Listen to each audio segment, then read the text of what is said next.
Okay, well, it's been 2 years since we've had a conversation like this. Yeah.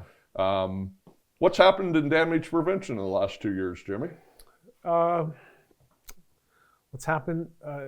Let's see. CGA rolled out the CGA index of damages. DPI is rolling, and I think there's more awareness in damage prevention that maybe a lot of opportunities are with, I guess, improvements to the 811 flow, Okay. right? And not just the center, but just the flow of that has not changed. It's fundamentally the same for about 35 years, call it, right? And maybe 35 years ago when there was no GPS, there were really no laptop computers or no smartphones certainly, and the workflow, the data flow right now is still fundamentally the same as Right. it was back then. And I think more and more people are realizing that maybe a lot of the opportunities for improvement in this industry are to look at that. And is that legacy work data, maybe even money flow, hindering significant quantum leap progress in this space? So.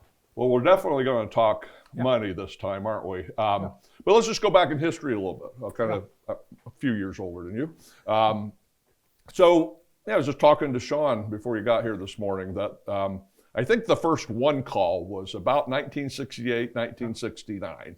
And two kind of popped onto the scene in short order after the first one set up. And I think history shows that Rochester, New York was the first urban area that had a one call. The utilities just got together and say, hey, we got to figure this out. And I know somebody from, or a team of people from California, it wasn't called Pac Bell, maybe it was at the time, but they came out to Rochester to see what was happening and saw what they saw and took it back and installed it in the Bay Area or somewhere in Northern California. So you got these two systems, 1969, 1970 going. Maybe Michigan was right in there too, I think 1970. And again, it was just part of the state. And back in the early days of one call, they were housed mostly in telephone company offices because telephone company had the technology to take in inquiries, requests, and to send them out. So it was a very telephone utility-oriented business early on. But let's, you said 35 years. Let's pause for a second. Be more like 55 years, right? Yeah. Is it fair to say that the core essence of a one-call operation hasn't changed a lot in 55 years? I think that's fair. And often when this topic comes up, some people are very defensive about it. And they're defensive in that they take some of these discussions as they take it personally, like, oh, are you guys saying that the system that some of the pioneers in this industry created 50 years ago, 45 years ago, 40 years ago, whatever it was, are you saying that is no longer the best system? And I think the answer is, yeah, that's exactly what we're saying. But what we're not saying is that you guys are idiots for setting that system up. Right. Because it's entirely possible, and it probably is the case that you set up the best system 40, 45, 50 years ago, given the technologies and knowledge that was available at the time, right? And now with 2 generations of changes, improvements in technology, that system is no longer the best system. That doesn't mean you failed. It means you were the pioneers in this industry, right? And you did an amazing job given what you had at the time. And now we honor you by thinking about how can we build upon that. Right. And I think that's the way to look at it. But too often people look at it like, oh, you're attacking the system that we built. No, it has nothing. It'd be like if I refused to use laptops because when the PCs were first created, they were only desktops, and Yeah. I'm assaulting the pioneers in the PC industry by using laptops or smartphones instead of desktops. No, Right. we're building upon the tremendous innovations you guys made as pioneers, and we're building upon that. Right? Right. That's what we should do. Well, certainly the core of One Call has always been communication, getting information to personnel that go out to job sites and place temporary markings on those job sites for the excavators that made the request. And at its core, that has not changed. I know we'll talk about maybe that needs to change, but I remember in 1988 about when I worked with Heath Consultants, and we were just making locating equipment for the first time, moving from having sold Metrotech equipment. Okay, so it was kind of an exciting thing in the company. We have our own equipment. And the Kankakee, Bradley, Bourbonnais area, south of Chicago, I went to call on the gas company locator so I could ride with them and have him try out this machine. And I met him in the morning at McDonald's, or what you said, and right there having coffee with him is the Illinois Bell telephone locator for that area, okay? And then the Commonwealth Edison electric locator from that area.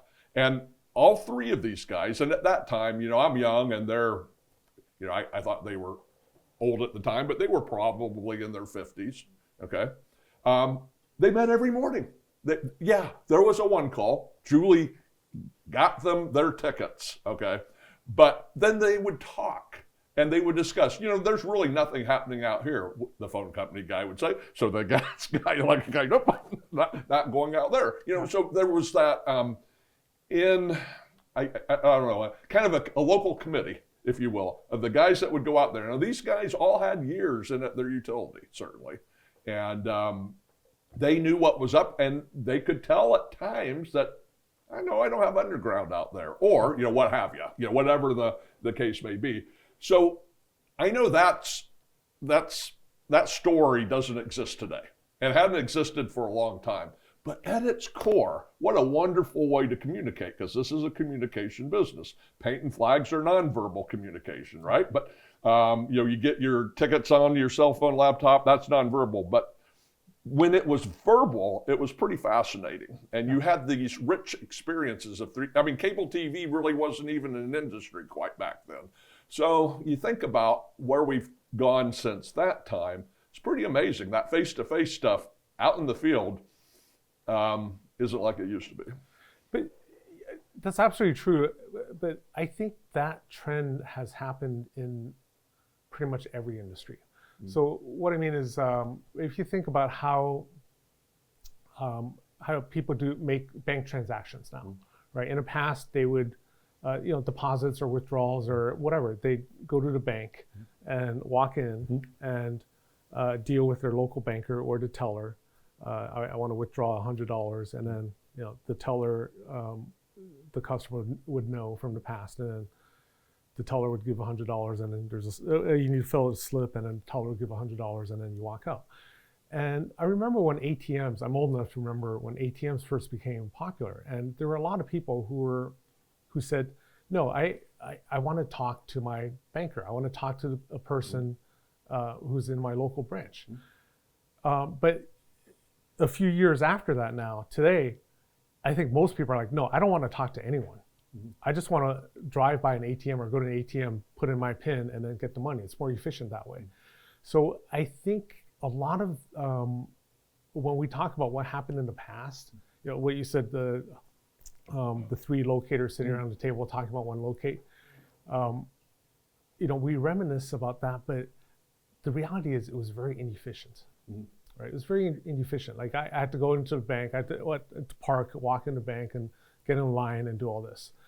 And when it changed, some people, frankly, were change resistant and they couldn't get past it. But now, people are like, no, I don't want to talk to anyone. Right. I want to place the order for my pizza, for ATM, for whatever, remotely, and it's more efficient, it's faster. And the impersonal aspect of it was a negative when it first happened, but now it's actually a positive for me. I mean, Yeah. that's where we're at, right? Yeah. Like when you order something from Amazon.com, you don't want anyone to call you, right? You don't want anyone to call you and say, okay, hey, this $17 item you ordered, I'm going to be there at your house about 3:35 tomorrow afternoon. It's like, why do I need to know this, right? Just deliver it. Right. And it's happening everywhere. It's inevitable, and it's ultimately more efficient. And when done right, I think it's more accurate. There's less room for error. Right. Well, I know we're not going to sit here and give a complete recounting of the history of damage prevention, but I find it interesting that we can go from those three guys to the concept that, hey, one guy could do what those three people, are doing right now. And it sounds great, right? In theory, it does. And, contract locating started, again, did it start in the late 70s? Did it start in the early 80s? This depends on what, how your viewpoint says that utilities went out to get help locating from companies that, had their own employees. But by the middle 80s, it was starting to roll. And that concept of it's more efficient, one person going out there versus three or four. But one of the great points in contract locating history, in my view, was in the late 90s when there was an explosion in Massachusetts, gas explosion. And the company, it's called Central Locating Service at the time, somehow or another, something went sideways. The locate wasn't adequate, and bad things happened. Yeah. And there was a big push to outlaw contract locating in Massachusetts. That, the old guys that sat around the coffee shop every morning, that would have never happened. Okay. And as it turned out, there was, there were letters to the governor, this and that, and nothing became of it. But it was kind of this point where the worst thing did happen, got over it, and then contract locating just started growing at a fantastic rate. And not because that event was put in the rearview mirror, but it was just emblematic of what was happening in the late 90s. And in the late 90s, you got to realize that this is the very first time a laptop's ever gone into a vehicle. The very first time there was a ticket management system. And if my history is wrong, I'll eat some humble pie later. But I think NORAM Damage Prevention, which was owned by Mini Gasco, the gas company up in Minneapolis, west side Minneapolis, St. Paul, they were the first ones to put that laptop in the vehicle and also have a ticket management system. So by 1996, people knew what was possible. It was only being employed for the first time, though, then. Now think about that. What does a laptop in the vehicle mean? Our maps could now be things that can be read on a laptop. Yeah. You don't have to have all these plat books in the back of a van and open them up, to see, here's the electric. And, it's this far off the curb, that sort of stuff. Now, you could take a CD and put it in a computer and actually see it on the screen. CD, you're showing your age. Yeah.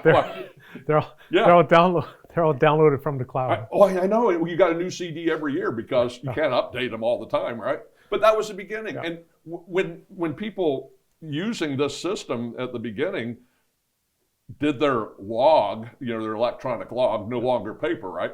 They would go home and the company would buy them an extra phone line, and it was all just, dial-up internet.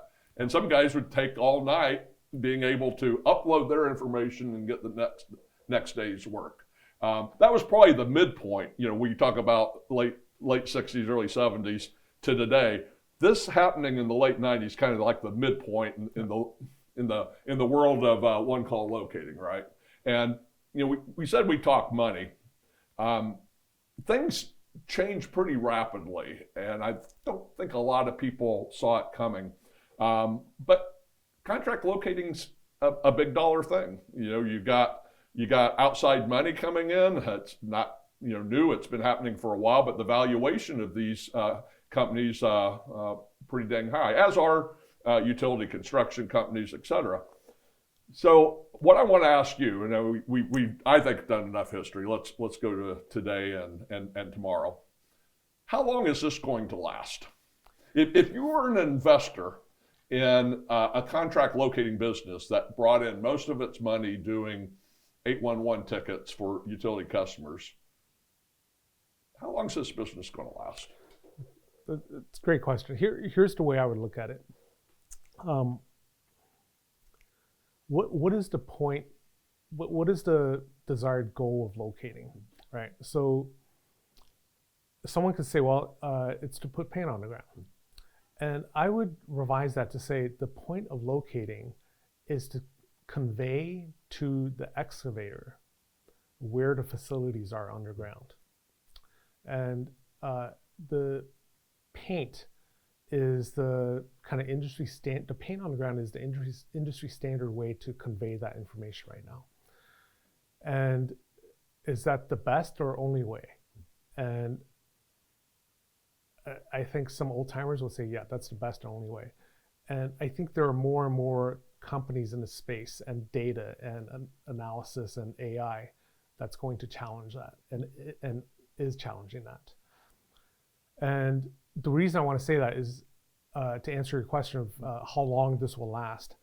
And what you're going to see is these companies, these financial firms, private equity firms, some VC funds are looking at locating as, yeah, that's the current paradigm of how to convey where facilities are underground to the excavator. But there are other ways to do that may be more efficient in terms of faster response, more efficient, just as safe, maybe safer, and induce more people to call 811 before they dig, right? Right now, no 811, insufficient notification practices, no 811 ticket is still the #1 single cause of damages. I think it's like 26% from last dirt report. And we have to ask ourselves, why are people not calling in? And for years, the prevailing thought was, oh, they don't know, they, including professional excavators, don't know about 811. I mean, that's not feasible anymore, right? Everyone knows, especially professional excavators. So why are they not calling in? Could it be because, again, according to last dirt report, about 50% of all tickets are late, have one or more utilities that are late. So they're like, okay, it's going to be late half the time. Then I have no confidence in the system. So I think these companies are going to look at alternative ways to communicate that, to discover what is underground at the dig site and then communicate that to the caller in a more efficient, from a time and money perspective, that's just as safer. So I think these companies are going to be looking at that and probably be on the vanguard of how to implement those solutions. So nothing new is going to happen in most states unless the state law has changed. Yeah. How much of an obstacle is that? I think at varying degrees in different states. I've been told in some states, at least for some facilities, you can already convey that information without physically going out there to put paint on the ground. Right. The law never said you had to do this. Right. The paint on the ground is just a method of communication, right? I mean, use an extreme example. It seems absurd, but it questions our assumptions. Like, what if I have X-ray vision of that I can see where facilities are underground? Do I still need to have some guy come out and put paint on the ground? Right. And like I said, that's an absurd scenario, but it illustrates, like, if I know or someone can communicate that information to me in as good or better fashion as the de facto standard right now, which is paint on the ground, do we still need paint on the ground?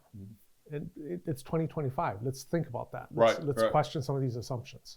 Yeah. Well, one of the things that I brought up laws in here, so I want to continue on that for a bit. And just a way of maybe making a comparison, maybe not the world's greatest comparison, but it's an easy one. we know when we vote for president of the United States that it's not one national election. It's 50 state elections. And we know that election law is different, in perhaps all 50 states. How the voting takes place and how it can take place and the time frames and all that varies from state to state. But in the end, the spirit of all the election laws are standard. It's like, okay, we have this job to do. We need to elect somebody, and it gets done. The intent is the same. The intent is the same. And damage prevention, I think, is the same way, that the spirit of damage prevention is that even though there's perhaps 50 different state laws here, I think that is right, that there's exactly 50, but I could be wrong, but that they're all done in different ways, but the spirit is, hey, we're trying to let the utilities know in advance of excavation where potentially there's conflicts between this excavation and where their buried pipes or cables lie in the ground. And so the system, while different and the laws that created the system are different in each state, the spirit is the same. So let's just say that we can have a typical state law when we talk here, and we're not going to take on a lot of water with, in our state we do it this way, we have this, we have that. Okay, so talking about that law, there's maybe a lot more stratification in the enforcement of the law. Not the spirit of the law, just to get the job done, the task ahead, but the enforcement if people don't play by the rules. And I sit on an advisory committee for the Illinois Commerce Commission. There's 5 of us. And we hear cases when either the utility owner or the excavator make it known that they're not happy with staff's findings of a willful violation. People don't get a violation, life moves on. But you get a violation, and in Illinois it's termed a willful violation of state law, and you don't like that staff, you don't like the basis in which they made that decision. You can appeal it to an advisory board, and we listen to it, and we can either agree with staff, we can agree with whoever's appealing it, or somewhere in the middle, make some sort of happy middle ground result. But what I've seen in the last couple of years isn't anything like what I saw when I began in 2011. And late tickets have been at the core of this. And I don't know from state to state what enforcement penalties are. I know some, I just hear in casual conversation and whatnot. But in Illinois, there's been 5-point-something million handed out this year, and also about that same amount collected, all right? Now, is that big money for a big utility? It's not big money, but this used not to happen, okay? At least in Illinois, because we're given history of where it started at and where it is today. This is the most it's ever been. And you can see that it's created some awkward situations, I suppose, in some circles. But the thing that I find fascinating is that it's still a complaint-driven system, all right? Yeah. If somebody doesn't complain, then nothing is investigated. There's no exchange of information. So imagine if you had an enforcement agency, which I don't think anybody has, but imagine an imaginary state with an imaginary enforcement agency with a staff of 25 people, all trained in the state law, and we're sent out into the field to find potential willful violations. That'd be pretty amazing, right? What would happen then? And would it make our old system better? Would people conform who aren't conforming today?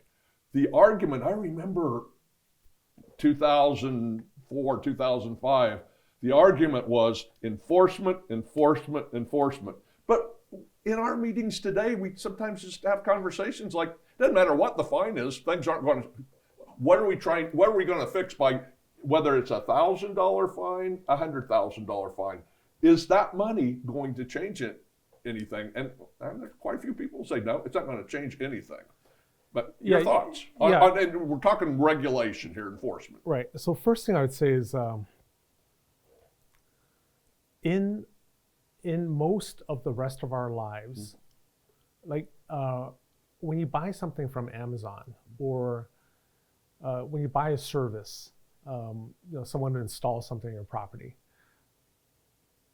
the word enforcement almost never comes into play, right? Because if you buy something from Amazon or a store or a service from someone and they don't perform, you could do a few things. You could withhold payment. You could dispute the payment with the credit card company. You could, whatever. You could do a whole myriad of things. Why? Because you're the customer. So we talk about enforcement in this space a lot because there's no line of sight between the customer. You mentioned money. Yeah. Between the customer of, let's say, the information, where the facilities are underground. There's no line of sight from that entity, from that stakeholder, to the stakeholder that's providing that service, right? So let's just say the stakeholder is providing a service is a contract locator, because most of the locates are done by contract locators. And so it's a contract locator providing that service, and they're paid by the facility owners. And the recipient of that service is, let's call it the contractor. And who are they the customer of in this ecosystem? The answer is nobody. Right.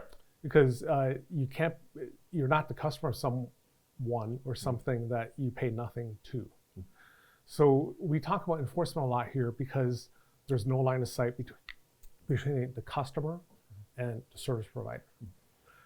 And that's something that should be looked at, because when there is line of sight,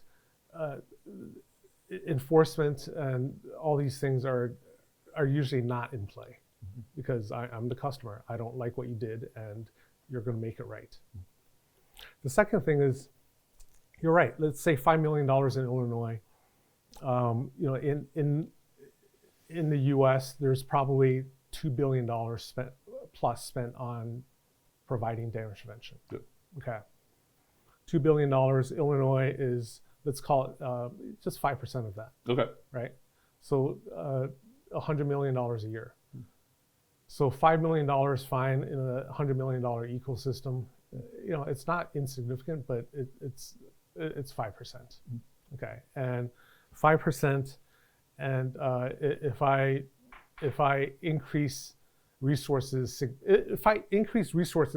that $100 million spend by, let's say, 5% to $105 million. Will all of the fines go away? No way.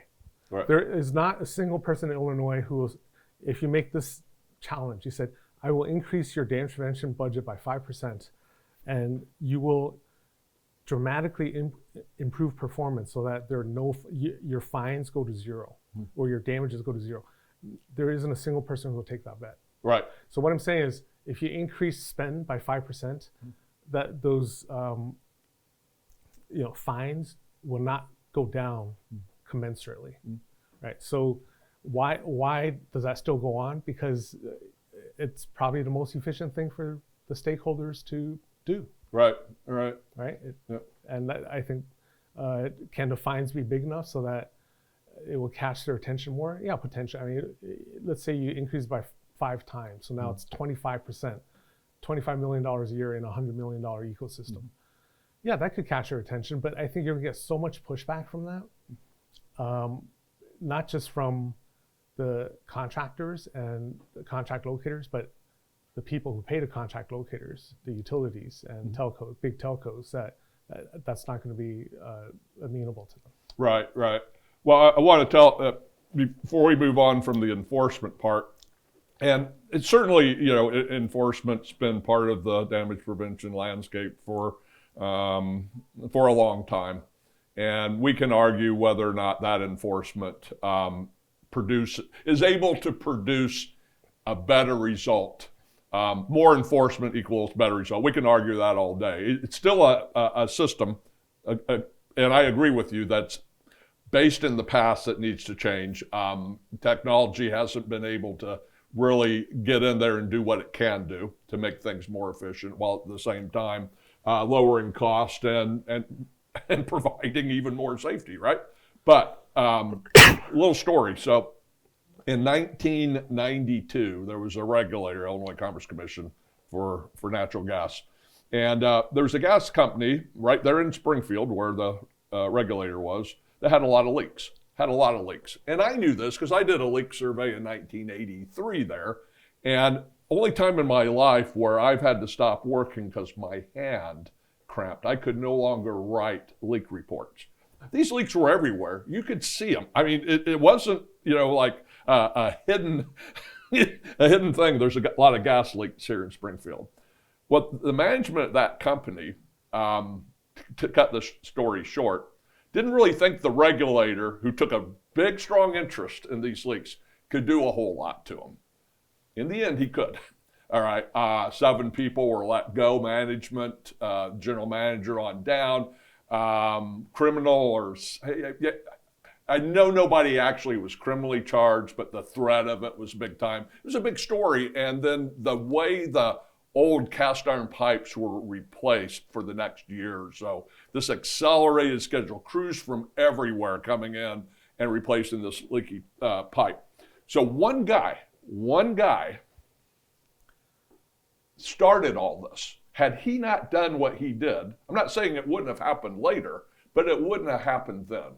So I'm wondering, could one person in damage prevention, state law enforcement, could one person start something that would have the equivalent effect of what I just described? Yeah, potentially. But I think humans look at risk in a very interesting way. Good. Here's what I mean. I just drove up to the world headquarters of Planet Underground here, and everyone driving on these roads, myself included, was going 10, 15 miles an hour over the speed limit. And we all know that speed kills. So we all literally risked our lives, put our lives at risk, not fines, put our lives at risk, and exposed ourselves to potential speeding tickets. But we put our lives at risk so that we can get to our destination 5 minutes sooner. Okay. And we don't think about the risks. And another very interesting example, I was in a conference in this space, damage prevention conference, and I asked the people in the room was full of people, how many of you, when you're mowing your lawn, do you wear safety glasses? Right? And no one wears safety glasses when they're mowing their lawn. Yet that's recommended because something could go into the blades and could fly out and blind you. We're risking our sight. A piece of a locating flag could get cut up. Yes, I purposely don't want to mention that, but yes, could fly and blind you. Yet no one wears safety glasses. And we do all these things. So can you find people enough into compliance when they don't even care about their sight? And by they, I mean all of us. Yeah, right. When they don't even care about their sight and their lives. Can you find them enough? And I don't know. And I don't think so. But I would look at, do we need in the other parts of our lives, do we talk about compliance and fines and regulators as much as we do in this space? And why is that? Is that because we have a misalignment of interests? Yeah. Is it the work flow? Is it the data flow? Is it the money flow in the space that kind of necessitates this appeal to this omniscient entity that can help us? Right. Maybe it's just examination of how the system's set up right now. So will contract locating be able to continue on forever in its current state? given that misalignment of interest. So let me throw this out at you. Private locating, we just, a week ago found out about a sale in the private locating world. GPRS had a change in ownership, okay? Outside money, right? Making, I guess, a pretty big bet on the future of private locating, where interests are aligned. Yeah. And very simply, I need locating work. Yeah. I need locating work. I hire company X to provide my service. If I'm happy with X, I continue to use them. If I'm lukewarm on X, I might look at somebody else, right, another for something, in addition to keeping X, in the Rolodex, so to speak. And if I'm absolutely unhappy with them, I'm never going to call them again. Right. That's my choice. Now, that's a little bit like what we see in Canada. Not exactly, but a little bit. So late tickets in Canada were a problem well before they were here. And you think about the seasonality, the construction work in Canada, all that, it kind of makes sense, right? But what did they do? Well, Ontario did it first, and now Alberta's done it. But essentially, told the excavators, if you want to solve this problem because it's costing you a lot of time and money, we're going to offer a system where you can elect to hire your own locating company. And by doing so, as long as it's from a list of approved locating companies, the utilities will give your selection the maps, okay? And they will then locate for you as if they were a private locator. Now you clearly have that aligned interest, because I've hired company Y from a list of 10 companies, 10 approved companies by the One Call Center, and I've hired Y, and I know Y will have the maps from the utilities, unlike our private locating world here, right? I know that they have the information. And if I'm happy with them, I'll keep using them. Again, like I said, if I'm a little lukewarm, I'll try somebody else, see if they're any better. And if I'm just, this is just a chocolate mess, then I'll never use that company again. Now there's the aligned interest. Yeah. But they use that system where the excavator is paying for locates to get out of the horrid late ticket syndrome that they had for years. Is it too soon to assess the success? Maybe, but it was actionable. It actually changed. And I don't see our One Call ultimately not following that path here. Our system of providing locate. So we start to get interest aligned. So maybe, when you see the sale of a private locating company like GPRS for, whatever dollars it was big dollars, you end up with that being maybe the foundation for what's happening in Canada. Well, now all of a sudden, what's the difference between a GPRS locator and USIC locator? Well, the USIC locator has the maps, the GPRS locator doesn't. Now it's a matter of solving that issue. And now if an excavator is willing to pay, and a lot aren't, as you know, it's insulting to bring that up to a lot of large excavating companies. And I get that. They say that we're not a locating company, we're a builder. Okay, I get that. But you end up now with just assigning the maps to a different party than what you are now. No law would prevent that. No change in state law is necessary for that to happen. Just the mindset of the individual utilities. Now you have a solution. You can tell the excavator, hey, you want to avoid late tickets and the associated problems that come with public 811 locating? Hire your own. And by the way, they have as much information as the public locators do. That seems to be where we're heading. I can't imagine any other thing happening in the next 5 to 7 years but that. Yeah. Do you? I mean, is there another answer out there? No, I think we've all heard the term first mover advantage, but what researchers have proven is that what is more common than first mover advantage is first mover disadvantage. Yeah. What we see in the world, even in the tech world, is often the second mover comes to dominate the space.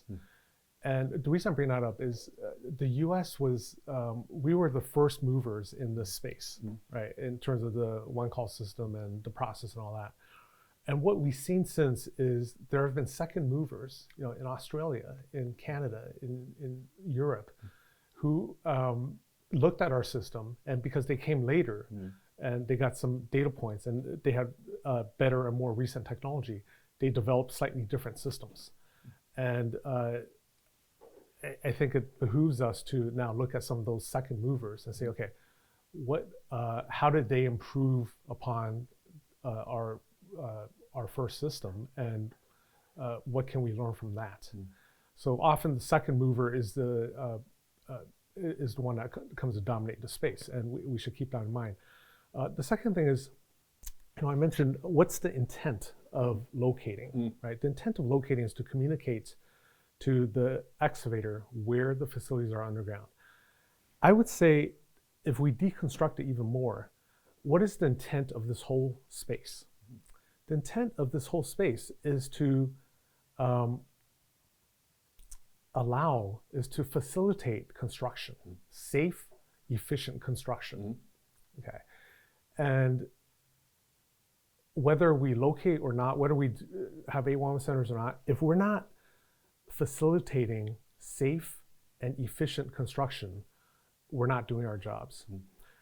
And are we doing that right now with a system where about 50% of all tickets are late, right? And where there are construction companies who have their own locators in the US on staff just to check, verify, and sometimes expedite locating, right? So there are a lot of entities now getting out their duct tapes and zip ties on the system. And is there a better way to facilitate construction? And I think there is, again, not because the pioneers in the space got it wrong, but because they got it very right, given the technologies and expectations that were available. Right. And I think we should look at all these other systems and what they've done, learn from that, and then see what applies to this country and what doesn't apply, and align the interests more of these stakeholders in this, what I would revise from the damage prevention space to the construction facilitation space. Sure. And how can we do that better? How can we facilitate construction, safer, more efficiently? And I think you brought up GPRS. That's one of the things the company does, right? Which is we work in conjunction with the 811 system, and in some ways we do what the system doesn't do, private facilities and other things, and in some cases we expedite what the system is supposed to do, but is often late. Right. And we're facilitating construction. I mean, imagine that, right? That's the whole reason this space exists. Right. So here's my plan on how to change the system without having to tinker with the state laws. Yeah. Okay. And that is to separate the incoming request into two groups. One, the locate request is for excavation that's taking place on private property, your yard. Yeah. And put those in one pile. And then the other pile is excavation that's taking place in the public right of way. All right, so bear with me here. Let's talk this out. This does exist in the city of Chicago right now. And the reason it exists is that a permit is needed for excavation in a public right of way. A permit isn't needed in your backyard, your front yard, what have you.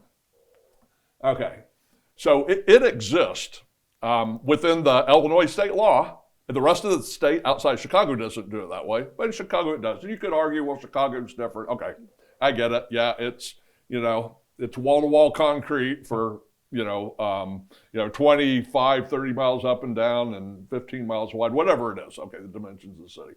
So, permit-driven process. construction facilitation. The cities are concerned with their right-of-ways, right?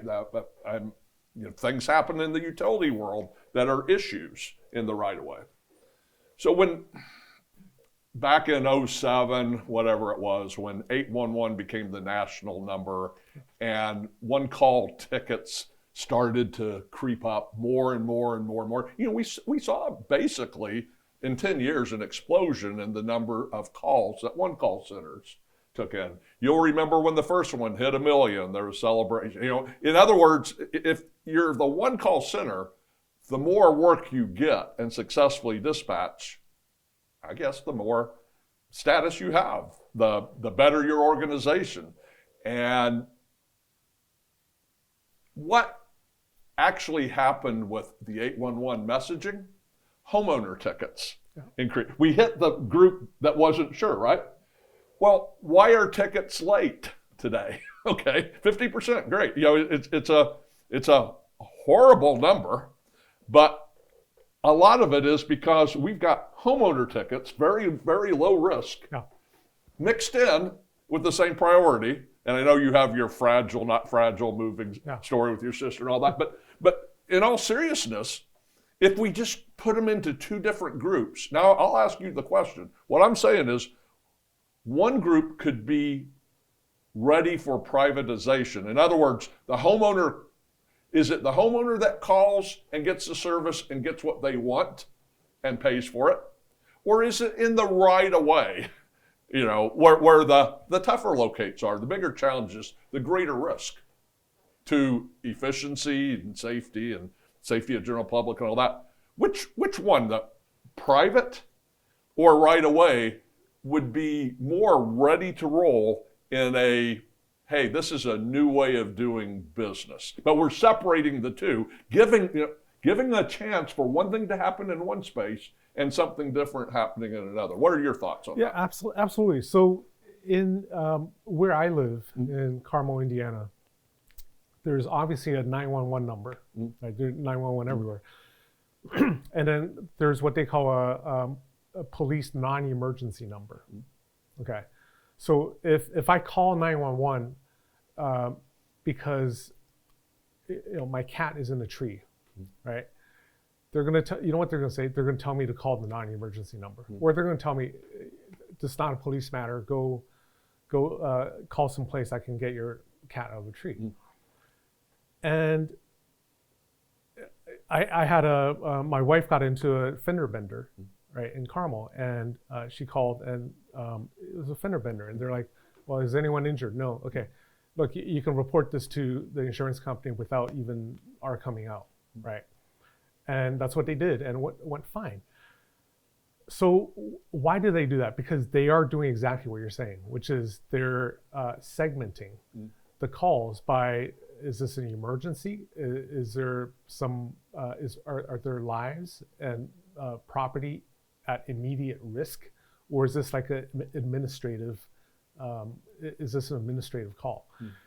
And that's exactly what we need to do in this industry somehow. Maybe what you said, but there are companies out there that do risk assessments, right? And segment these calls into risk by probability of damage, but also the potential consequence of a damage. Right. Right. Is it in a relatively rural area where there's no gas pipelines, no high profile telco, and it's like a cable drop. That's it. Okay, well, that's obviously less risky from a probability and consequence perspective than something in downtown Chicago, right? And we need to be able to make that evaluation and then adjust a response to that. This is what every other emergency infrastructure industry does. Right. Yet there's a lot of resistance in this industry because whenever that's brought up, you have people who are like, no, every ticket is important. Yeah. Well, when you say every ticket is important, you know what you're also saying? Every ticket is equally unimportant. Right. Right. Okay. And until we accept that some tickets are more risky and need to be responded to more on time and in a maybe allocate more resources to, which necessarily means some tickets are less risky, Right. and should be allocated less resources. But in Illinois and other states, if I'm a homeowner and my ticket is late and I call again and the ticket still hasn't been, and I file a complaint, I guarantee you the regulatory agency, Illinois Commerce Commission, will look at that ticket just like every other ticket. Then that's their, then they need to insert more judgment into their assessment. And so we're starting to tie in together a few things. So let's list those things. One is regulation's role in a changed system. In the contract locating, we have a few big companies, one super large, a couple that are, 1/4 the size, but still large compared, to the historical employment numbers of contract locating companies. In the world where you separate the easy tickets from the hard tickets, the private from the right-of-way, if you took the tickets where excavation was going to take place at a single address or within the property of homeowners, business owners, you're taking away the profitable locates, the ones where you're really not going to have much of a risk. A brand new person could do a site visit there. If you had enough information on the ticket, you could even screen it remotely and not even have somebody go there. So you're changing the economic model of what a large contract locating company has baked in their formula. You take that away, their formula has to change. Regulation, if in a parallel universe where regulators do go out and see what they can find. That doesn't exist right now, but you have a very active going out. In a weird way, Chicago does that. You got 25 inspectors for CDOT, but they're not all focused entirely on damage prevention. A few are, some are, half a dozen or whatnot, but the rest can. They're trained to spot things, right? So they can be a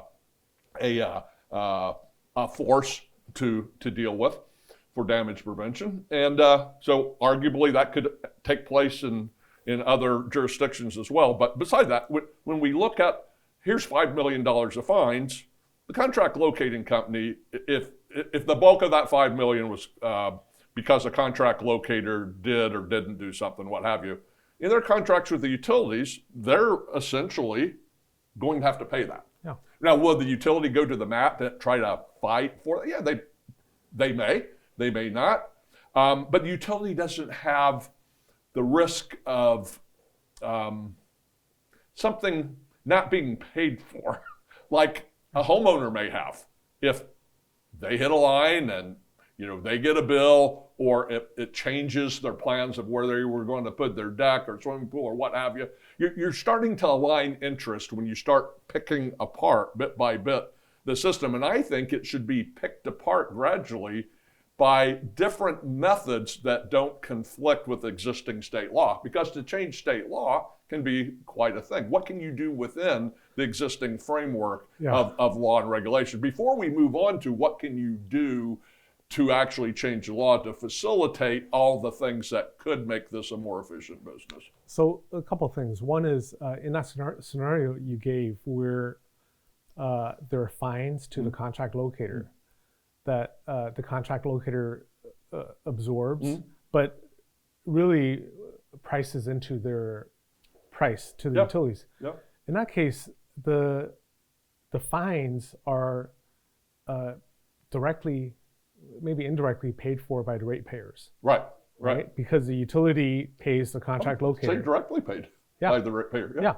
The utility pays the contract locator whose the fines are priced into their contract. Whereas if the fines are on the utilities, those fines are not paid for by ratepayers. So that's a way to offset risk, but also directly offset some costs. Right. The second is there's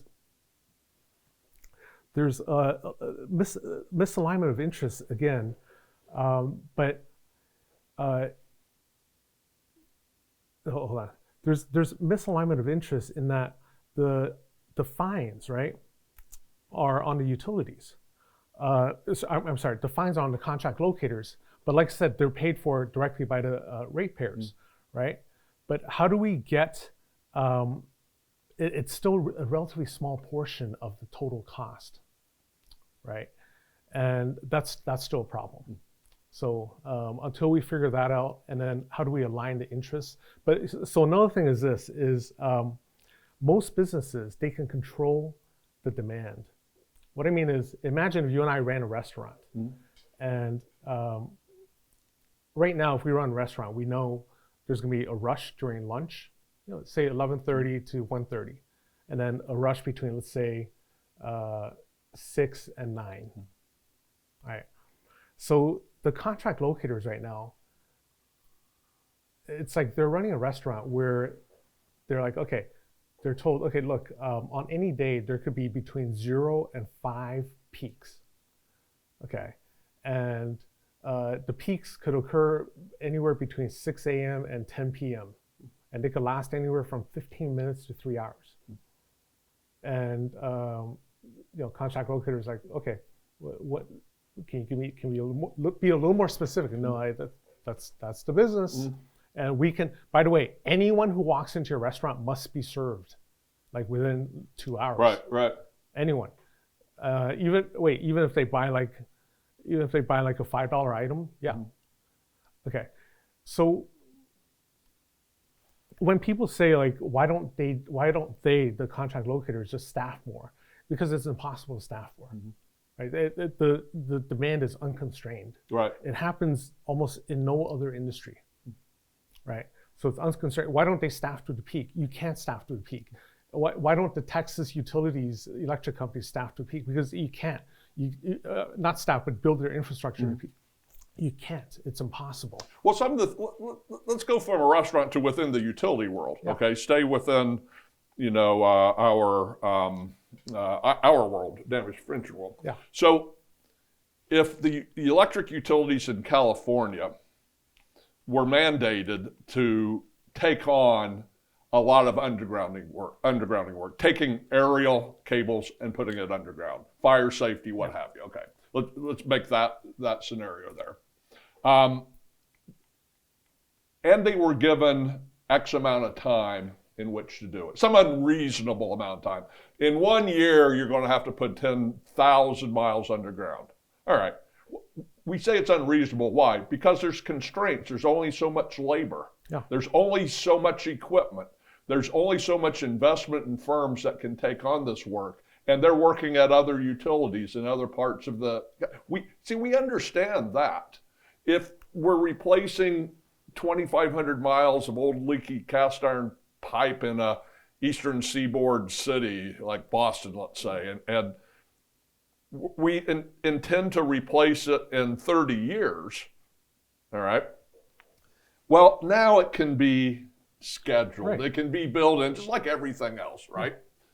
But if you said in 1 year, we have to replace 25, again, the constraints are, we don't have the trained labor, we don't have the company, you can't force a contracting company to take on work that it doesn't, there's all those reasons never apply in locating. Yeah. When it boils down, to hire more people. Right. So, being sympathetic to the business model of contract locating, I think it's very important in discussing how to fix the problems that we have. I think a fundamental change, and you can make some progress on the margins. You really can. And if 70% of all tickets are utility on utility, obviously the utilities could, if they had more incentive than they do now, they could do a lot of stuff working together so that any sort of constraint on the system could be more efficiently dealt with, right? We can argue if they have that incentive or not, because they could have done this all along, and there's things that they do working together. But locating something that every utility has to deal with, and there's not many tasks like that. I don't have to do pole inspection. I don't have to do pole inspections if I'm a gas utility. I don't have to do leak surveys if I'm an electric utility. Right. So the first thing one of the first things we should look at is the waste in the system. Here's what I mean. We know intuitively, and we know from many studies that if the price for something, a widget, an item, a service, is below market prices, or in this case, zero, people will consume more than what they need. Right. Okay. Right. So in this case, the price of a locate, there are some exceptions, but let's not be focused on these very rare exceptions. Okay. The price of an A11 locate is zero. So again, we know intuitively, and we know from many academic studies that people will overconsume that commodity. And what's going on right now is, I was in a huge state where if I recall, something about 30% of all the tickets are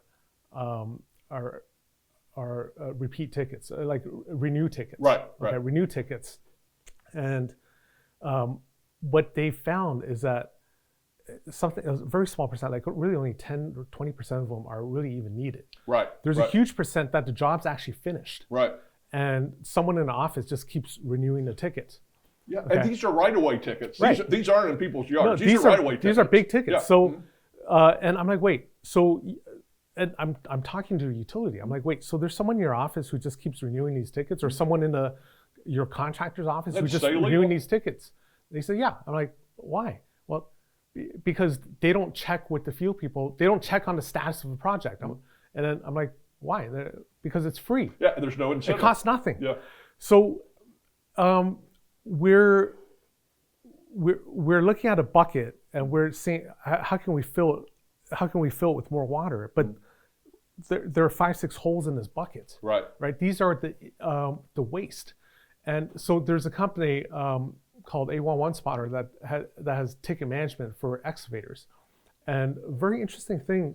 So they charge kind of per ticket. And what they found was, and it was a nominal amount, it's called $2 or something, right?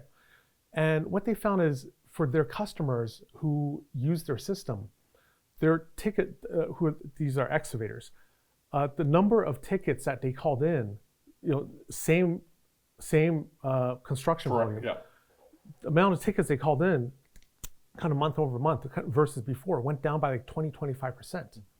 And I'm like, I asked them, why? What happened? They're like, it seems like if they just had to pay $2 more, $2 for a ticket because they're paying A11 Spotter, they think twice, and they don't need the ticket. It's not even like they're still working on a project. They're finished, and they're like, yeah, I don't need to call. I would have called it in because it was free, but now because I have to pay a whopping $2, I'm not going to call it in. So we're living in this antiquated system where we're married to this idea of it's got to be free for the caller. And then what happens is human nature takes over, and it's like, oh, it's free. Steffi in the office, just keep calling in tickets until I tell you to stop. And then I never tell you to stop because I have 85 more important things right now. Right. So let's look at the waste in the system first, right? And the waste in the system, yes, could affect the calculus of the contract locators who price that waste in right now. But you're taking real waste out of the system that's distracting and that's sucking up some resources. Right. When I play mind games with myself trying to figure out, do we turn over to private industry the single address tickets, the private property tickets, or do we do it with the right of way where most of our issues are? I sometimes think that your scenario right here where it's the same ticket called in to keep it up to date every 2 weeks, every 28 days, whatever it is. That's just an example of the waste. Right. But I think about that, and I'm pulled toward that needs to be privatized in that the more you use the system, the more you pay, basically. And who could make this I mean, the city's involvement, who owns the right of way, you got 10,000 sizable cities in the United States. You're never going to get them all doing things the same way. But you mentioned fire department, police protection. Basically, every city does it the same way. They're providing public safety. If you want to take the argument that this is public safety and not construction facilitation, if we want to say this is protection for the general public, then I think we have to say that it's completely possible that these 10,000 different cities over a certain size in 50 states can do things the same way because they're already doing it with fire, with police, with permitting, whatever it is. So you could probably cityize, if that's such a word, you could take a model where a city says that this has to happen within our right of way, and that's just perfect for private business, where you get interest aligned, where you have, I need something located, I can do it myself, I can do the hiring of another company come here and do it. The thing that gets us caught every time on that kind of scenario, though, is that if it's privatized, we've got to make the utilities provide the information that they have. All right, and that's where all of a sudden you say, well, that's got to stay in the realm that we have now, but then we get rid of the fluff tickets or the low risk tickets or the homeowner tickets, put those out to private enterprise. Just like I want a tree trimmed, I expect to call and hire somebody to do it. I want an electric line located, will call somebody and get it done. And we'll get to mapping later in the conversation, how mapping may be the way that we solve a lot of our issues. But I want to go back to that public right of way and that city thing here for a second. All right.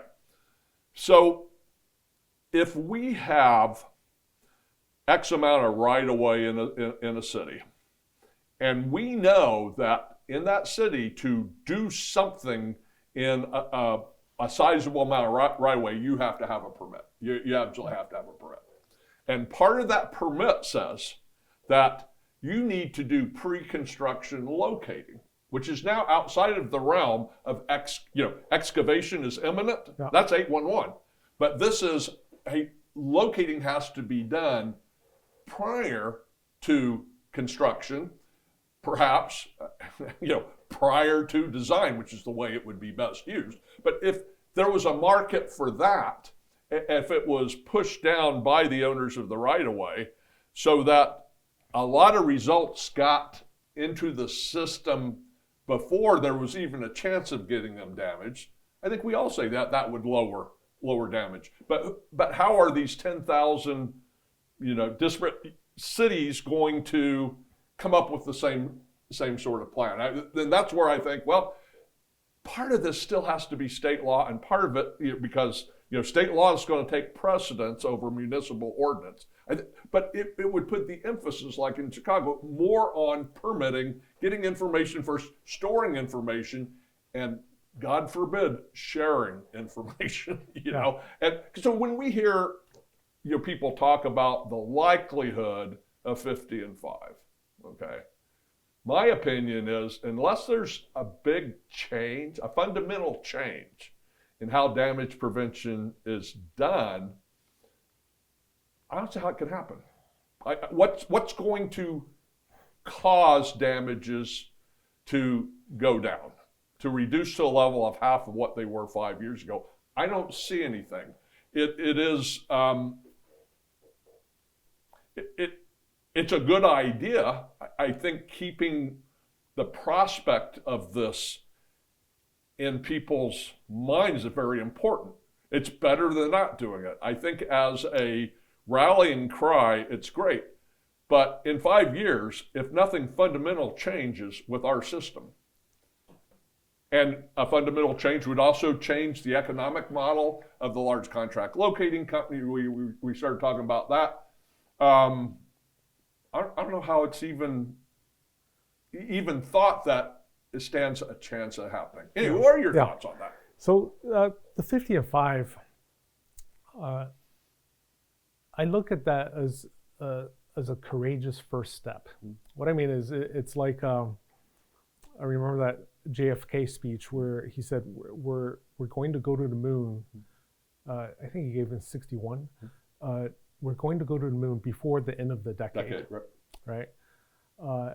And he said, it's a hard goal, and we set it because it's hard, because it will help us organize our talents, right? So I think this 50 and 5, it's a hard goal, right? But it will force people to, hopefully force people to question some of their assumptions. Question their assumptions and think outside the box, because it is hard. I mean, if we're 10 and 5, right, we're going to reduce damages by 10% in 5 years. It's like, okay. It doesn't catch anyone's attention. So I applaud CGA and Sarah Magruder-Lyle for putting that out there. But you're absolutely right. It needs very significant changes need to be made, and we're talking about some of those, right? Like regulation being one. Regulation, but also I think alignment of interests. Yeah. Right. Is there anything bigger than alignment of interests? No, alignment of interests. I often call us humans hairless apes, right? Because we're fundamentally hairless apes, and we know what our incentives are, we know what our disincentives are, and we behave accordingly, right? And alignment of interests, taking on some of the waste, but that's kind of bucketed with alignment of interests, right? I'm calling in a bunch of tickets I don't need because it's free. Right? My interests are not aligned with the industry. And the Ontario and now Alberta model, where you want to solve the late tickets, you want people to serve your beck and call. If you're willing to pay for it, we have a solution with the maps. Right. Because if you select somebody that we've approved from our list of approved locating companies, it's a guarantee that they will have access to all the maps that the public locators have now, but are taking a month to get to the tickets. Another alignment of interest is the facility owners being less grippy / protective of their data. And why don't you share your data? Right. So that the industry can be more efficient. Right. And you'll get a whole myriad of reasons because the familiar refrain is because if we share our data, we're going to have the Die Hard 2 scenarios all over the place where terrorists hijack an airport by cutting into the communication lines. Right. They could do that right now if they wanted to, right? It's out there, and they could call on a free locate and find out where those lines are. So, getting the facility owners to be less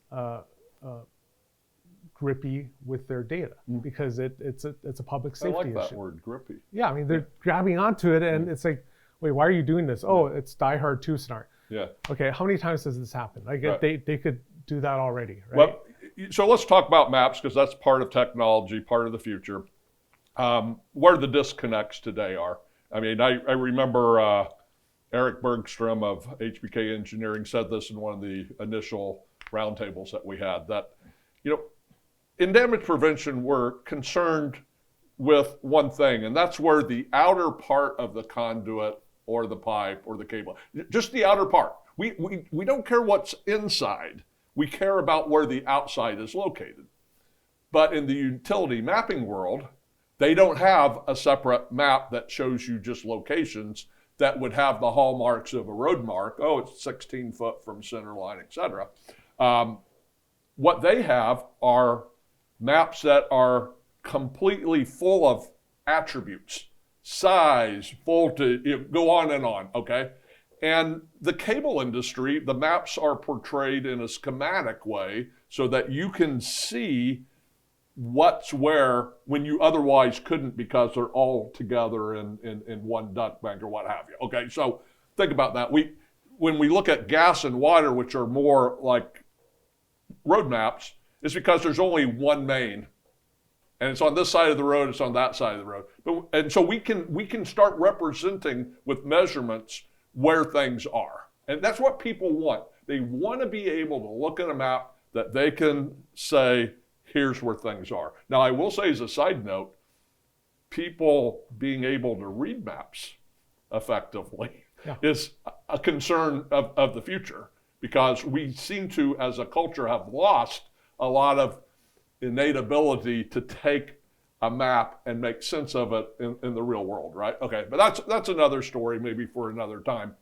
But when we have a map that gives us what we're used to in a road map, like direction, it's on this side of the road, it's on this side of the road, it's this many feet, what have you, that's way different than a schematic, which has to be able to show how that attribute information feeds in the system. So you get that. But the utility has one map, and that's what's given for locating. So on the one hand, we can say, well, they give the maps.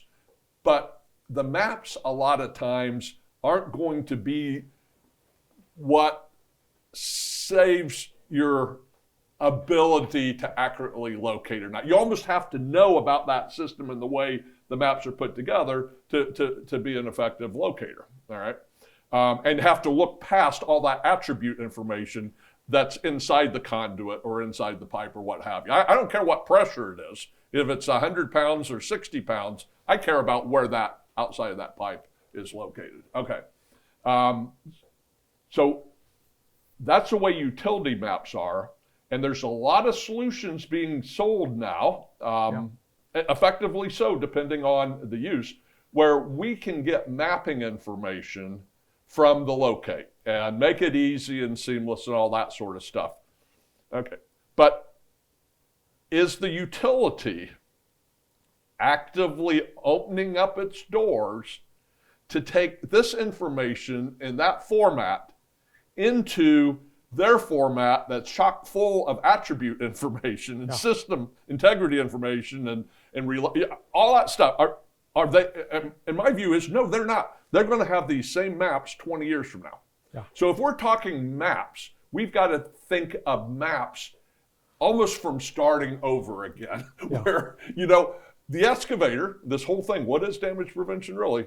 The excavator's not concerned with, hey, if this valve is shut, or if there's a damage here, this is the effect it will have on the system. He's just concerned with where it is. Where's the outside of the cable or the pipe? Right here.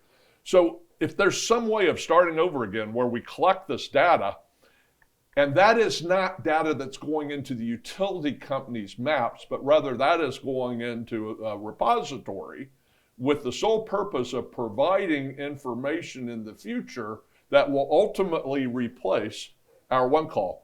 That's what I think. That's where we have to start. Is that no map existing today takes that information. It has to be a starting right now. We start collecting. In 5 years, we'll have a lot. In 10 years, we'll have a lot more. So here's what I'll say. You're absolutely right about the maps and schematics and hard to read and all that. There are companies out there right now, like 4M or GPRS, a sitemap that puts underground utility data and other data onto beautiful, called aerial satellite views, right? So where it's more accessible to the common people. Okay. The second kind of thing you brought up is a common resistance point for why utilities don't want to make their maps available. And that is, it's not accurate enough, right? But if you think about it this way, we're in kind of a catch-22 situation where they don't want to make it available because it's not accurate enough. And it's not accurate enough, so it's not used. And then it's not used so that people don't collect more updated information to make it more accurate. So by making that imperfect data available to everyone, third parties that can potentially put it onto more accessible viewers and stuff, more people are likely to use it and collect information that can then be layered on top of it, right? And conflated using AI to improve that data. It will never be improved if it's hidden. Right, right. So we're in this catch-22 situation where we can't show it because it's not perfect, and then we can't improve it because it's not shown. Right. So let's show it, have people use it however they see fit, however they think it will help their business, whether it's a construction business or a data business or whatever. And then by making it available, it opens it up to being improved. So let's talk about two different things out there today. 4M, you already brought up, and then we'll talk about the Minnesota mapping project. So 4M, and correct me if I'm wrong here, they can get data from a finite number of resources today. And let's say, and tell me if I'm wrong, they can get it from a lot of places we wouldn't think they can get it from. And they do, let's say, an admirable job at taking all the stuff that no one company or committee or could ever do on their own, right? Okay, but they can do it so it can be done everywhere. And they come up with a base of information. I'm assuming that one of the things they don't have access to is the information from the utilities themselves. Is that fair? I think that's the case right now, and I think what they would say is we don't need it right now. Good. And if we have it in the future, that's great. But they don't need it right now. They've mapped out, I think, 5 states, entirety of 5 states, just using their publicly available sources and their proprietary conflation engine. So let's look at a locating workforce 2 different ways. One is as an existing 811 locator. In your opinion, based on what you know about 4M's products, could the maps that these 811 locators utilize be provided by 4M? And instead, that's in lieu of the utilities providing this locating workforce their own maps. So I look at their product is incredibly capable, but I look at all of these data analysis AI companies as not necessarily replacing what's available right now, or in some cases what's not available, what utilities have and they don't want to share, but augmenting it. Mm-hmm. Okay, so what I mean is, it's like when Excel first came out, right? When Excel first came out, people were like, oh, all the accountants will be unemployed now. Whatever, right? Yeah. AI's coming out, and now all the designers, artists, and whatever will be unemployed. It's like, no, what's going to happen is the really good ones are going to use these as, or calculators, when calculators first came out, they're going to use these tools to augment their abilities, right? And yeah, some of the marginal ones, they might be unemployed because they weren't adding enough value anyways. Right. So I think with someone like 4M, their maps could definitely complement whatever data the utilities have given the contract locators to locate off of. It could complement that, and the goal being, at this point, probably making the contract locator and private locators and whomever else more efficient and more accurate at what they do. It's another tool. So it's your baseline. We talked earlier, rewind 10 minutes ago, I talked about needing to start all over again with a mapping system. And so let's say 4M is the answer to that. Let's just say their product is the answer to that. This gives us our baseline.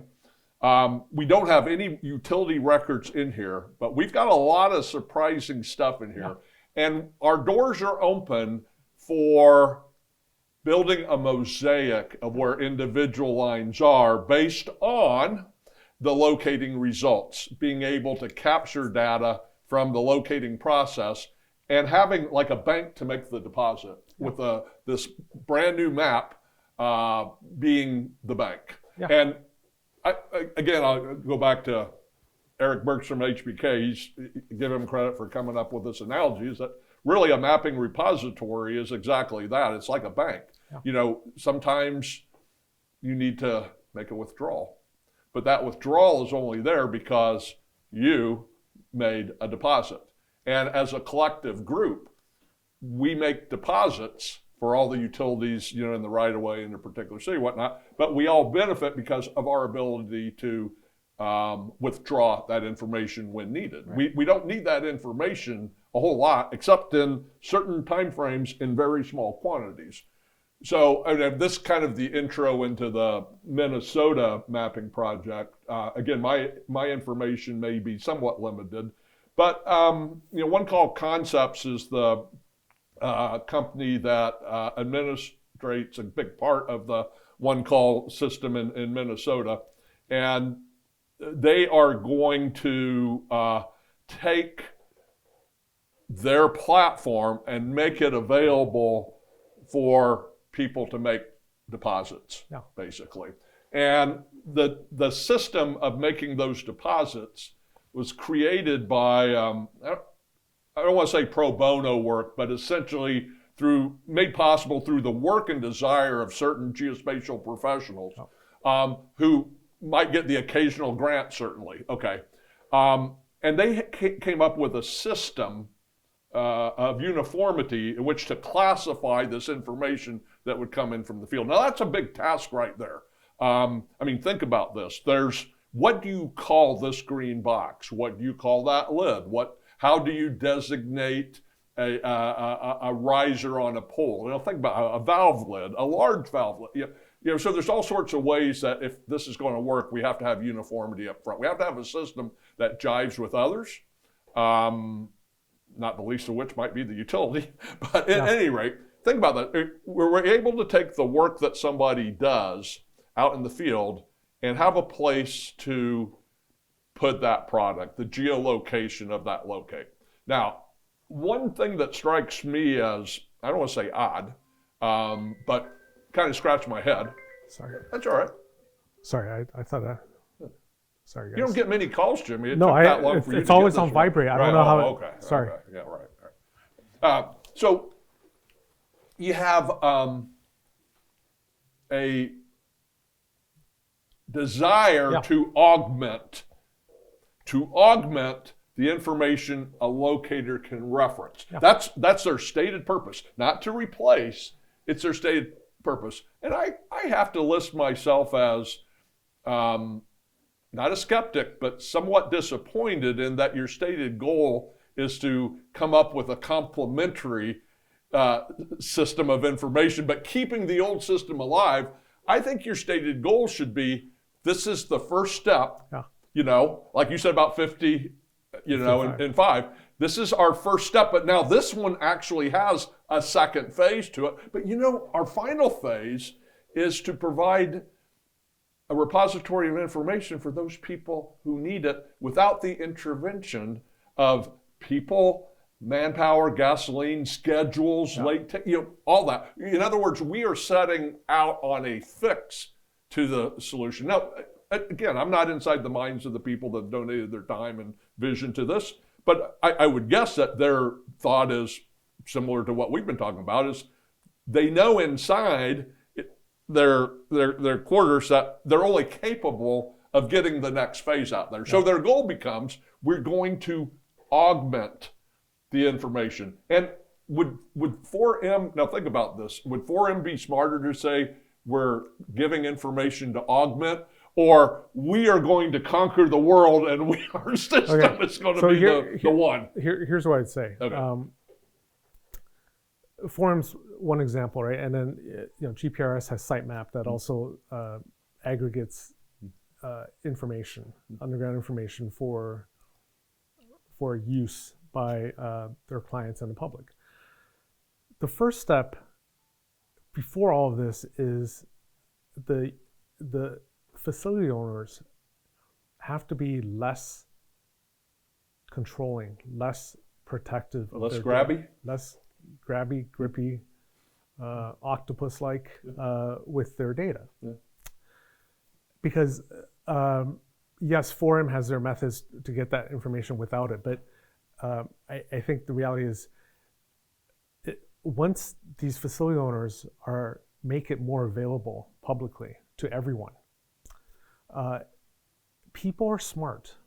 Okay, people are smart, and they will do things with this data that I think I know some of the things they'll do. I already see it, but the universe of things they could do with it, I think we only know a small part of. Okay. I think every time data is made available to the public figures out very interesting and pragmatic uses of that data. And I know that will happen here. And a lot of those uses will result in improved efficiency and safety in the space. Right. But so the first step is let go of this data, right? And all of their concerns have been addressed, right? Which is the Die Hard 2 scenario. That guys, come on. The data's imperfect. I know it's imperfect, but it's never going to get better. But is the utility ever going to make that decision on their own to be less grabby? Or will it take a regulator, one person in one place that says, you must do this? So maybe a simple law, I'm just throwing this out. I'm not a lawyer. I'm not a lobbyist. Maybe a simple law is absolute immunity for facility owners that make their data available to the public. Right. In the interest of damage prevention. Right. And public safety. Yeah. Like if in terms of it's wrong. Yeah. It's absolutely wrong. Like it's not even close to right. Right. Okay. Yeah. It's like they have laws that protect people from Good Samaritans from helping someone in a medical situation, even if they screw up. Right. It's like I was just the guy's having a seizure. I'm just helping him out, and maybe I messed up this part of it, but I have immunity from lawsuits. Right. Okay. So.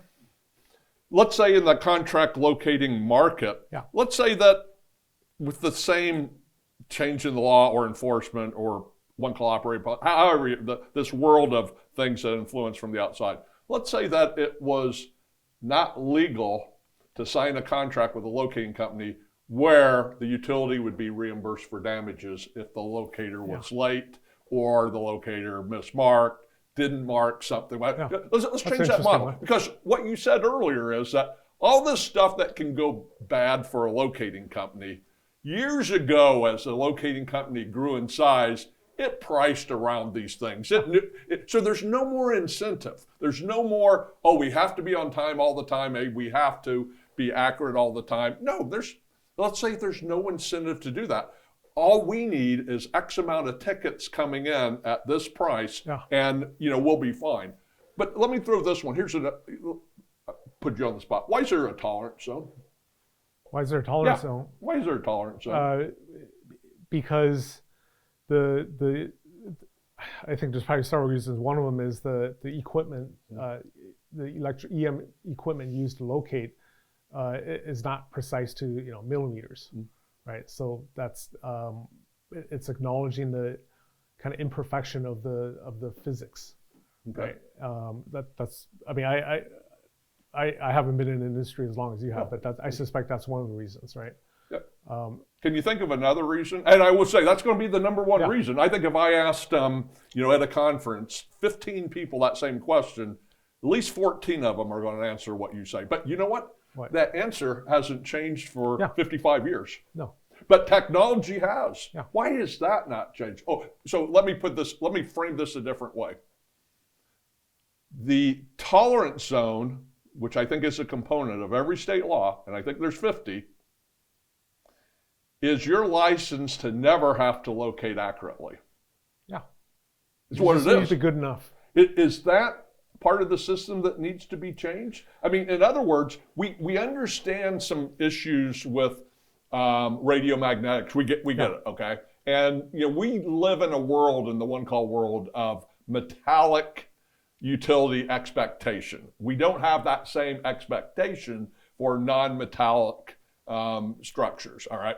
But if we look at a company who is going to have to pay for a damage if it can be proved that their marks are outside of the tolerance zone. There's two ways to look at a tolerance zone too, by the way. It's like, once we know where the pipe is, was it within 18 inches of the outer edge of the pipe? Or do we look at where the mark is, measure out 18 inches, and then say, is that pipe within that? Okay. Yeah. And there's a little nuance to the comparison of those two ways to look at tolerance zone. Nevertheless, okay, if I have multiple utilities to mark, and I know that my company is not going, as a locator, I know my company is not going to be at fault with their client, who I'm locating for, if there's marks within the tolerance zone, okay?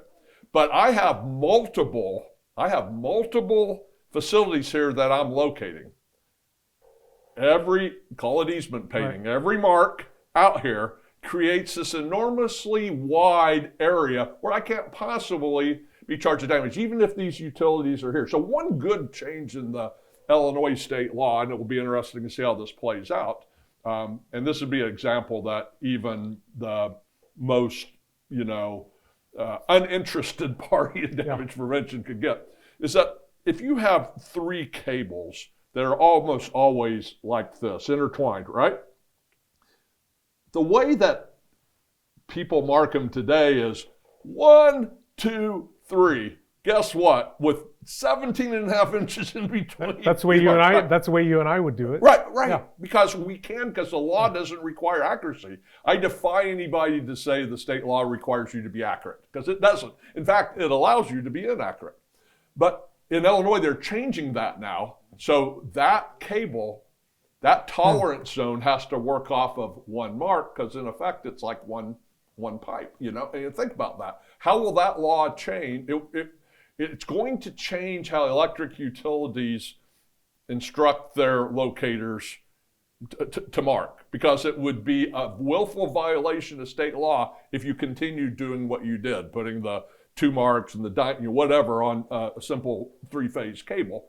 But if we look at the tolerance zone for what it achieves today, I would say it falls into this bucket of money, which I'm going to throw out here is the largest bucket of money in damage prevention, which has nothing to do with helping the excavator find where things are, but rather to avert liability, to simply be able to leave a situation behind without having any economic harm. And that this amount of money that we're spending, and it's modeled around the state laws that in their spirit haven't changed for a long time.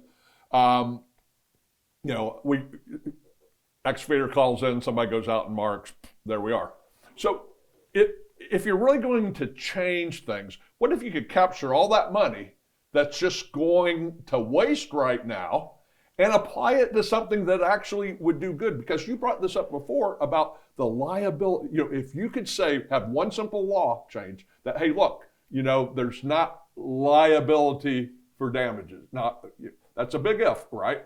But if we could recapture, and I'm going to put a number on this, 65% of the cost of exercising a damage prevention program, if you could reallocate that into things that it's obvious to the industry today would have a 1-to-1 effect on reducing damages, why wouldn't you do that and kiss the old way of doing things goodbye? Because even something as accepted as a tolerance zone is actually one of the obstacles to getting to a better system. Right. So a lot to unpack there. I throw out a few things. One is I needed a mental break, Jimmy. I know. Actually, can we take a quick break? Because so first the damages, right? Rob, damages facility owners pay out. I think they're only about 15 to 20%, and this according to the DIRT report, only about 15 to 20% of the damages are due to, call it insufficient locating practices. So even if their contract locator is perfect, let's say 20%, right, is perfect, only 20% of their total damages go away. So they still have 80% left, right? So how do you say, how much effort is it worth pursuing that 20%, right? And to your point, they're already getting paid for that, right? The contract load. And I think that's an interesting potential law you brought up, but it's got to be, because there's so many ways to get around that, right? Like, okay, look, I'm not going to get damage costs back from you, but are going to have performance incentives and disincentives so that if you have a lot of damages, I'm going to get it back from you somehow. The second is with regards to tolerance zones and stuff. I think that's an interesting idea. Maybe that adds a lot of value to contractors, but I look at potential improvements in this industry as you yourself said, Mike, the equipment has not really changed that much. The physics has not changed, Nope. right? The equipment has not changed that much from 40 years ago. Let's call it 40 years. But what has changed, and has the industry harnessed those changes and improvements, right? So computing power. Mm-hmm. Yeah, industry has harnessed some of that, but I think AI not enough. Mobile computing. Industry has harnessed some of the laptops and smartphones. GPS. Has the industry harnessed that enough? I don't think so, right? In terms of the GPS, accuracy of GPSs, RTK, all that stuff. What else? We talked about AI. I don't think the industry has harnessed that enough, right? And the data, the cloud storage of data and ability to share it, industry has not harnessed that. So I think I look at it as what technological advances has occurred over 40 years that the industry has not harnessed enough. And those are some of the things. I think another thing is this. You mentioned the tolerance zones. 40 years ago, there were 3 network TV channels. I don't even think Fox existed 40 years ago. There were 3 network TV channels. All society's expectations were different, right? Waiting 2 days, 3 days for something to happen was not outrageous. Was kind of in line with societal expectations. How long it took a letter to be mailed. Right. Yep. And so my calling in a ticket today and having it done in 2 days or 3 days, it was okay. It's within expectations. Now when I pick up my smartphone and order something from Amazon Prime now and have it potentially be here before we finish this recording, and I still have to wait 2-3 days for a locate, same as 40 years ago, that doesn't seem aligned. Right. And there are in most states, there are no legal ways for me to, if it's worth it for me to pay to expedite that. Right. So there's a misalignment of the timing that in this industry that is the same as 40 years ago, and societal expectations that have changed dramatically. And that's going back to splitting private property from public property as far as our buckets of tickets. A homeowner still may look at that, it's free, but I'm going to wait for 3 days. Okay, great. And that puts it back and maybe they should wait for 5 days. Yeah, whatever. Maybe it's not 3 days. Yeah.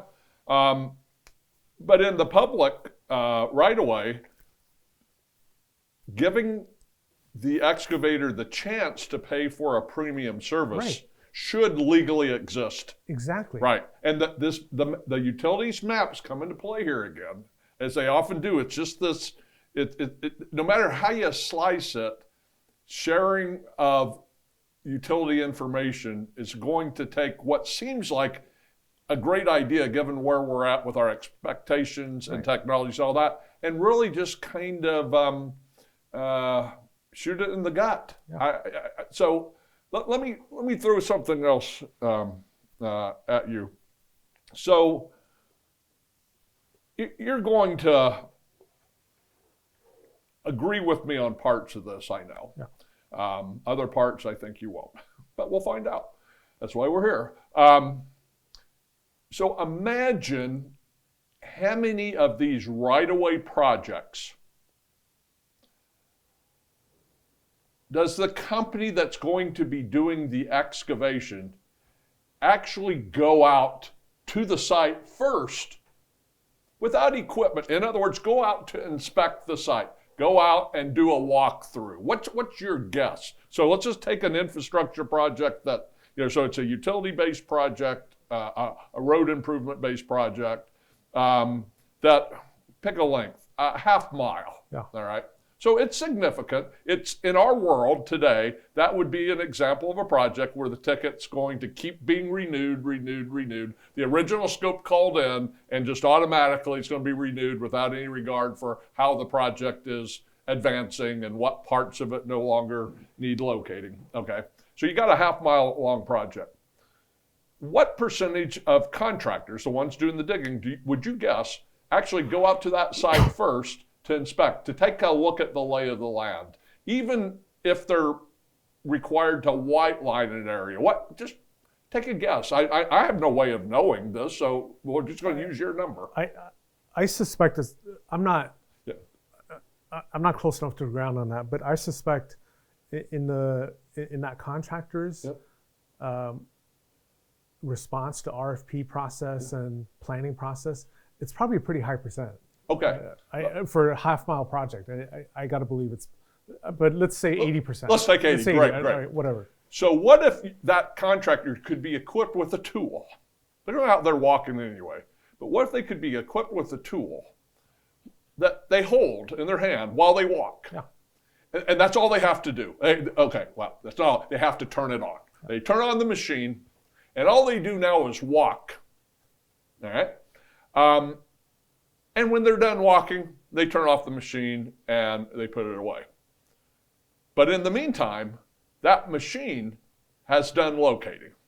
It's done locating of metallic wires, pipes, and cables because there are radio frequencies that abound out there, many of which you're going to find producing current and therefore a field, electromagnetic field on these utilities that can be picked up by this tool. Yeah, passively. And, right, just passive locating. And the person doesn't need to know anything about locating. Yeah. Just walk out there. And a map is then created where passive signals were picked up. Now, granted, if the person didn't walk 25 feet over there, we're not going to see anything. But imagine that, and I'm going to use a locating term for this, imagine the tolerance for detection is 3 foot either side of this tool, which means, hey, yeah, I'm going to pick up anything in a 6 foot wide swath. And you're just out there walking, no training.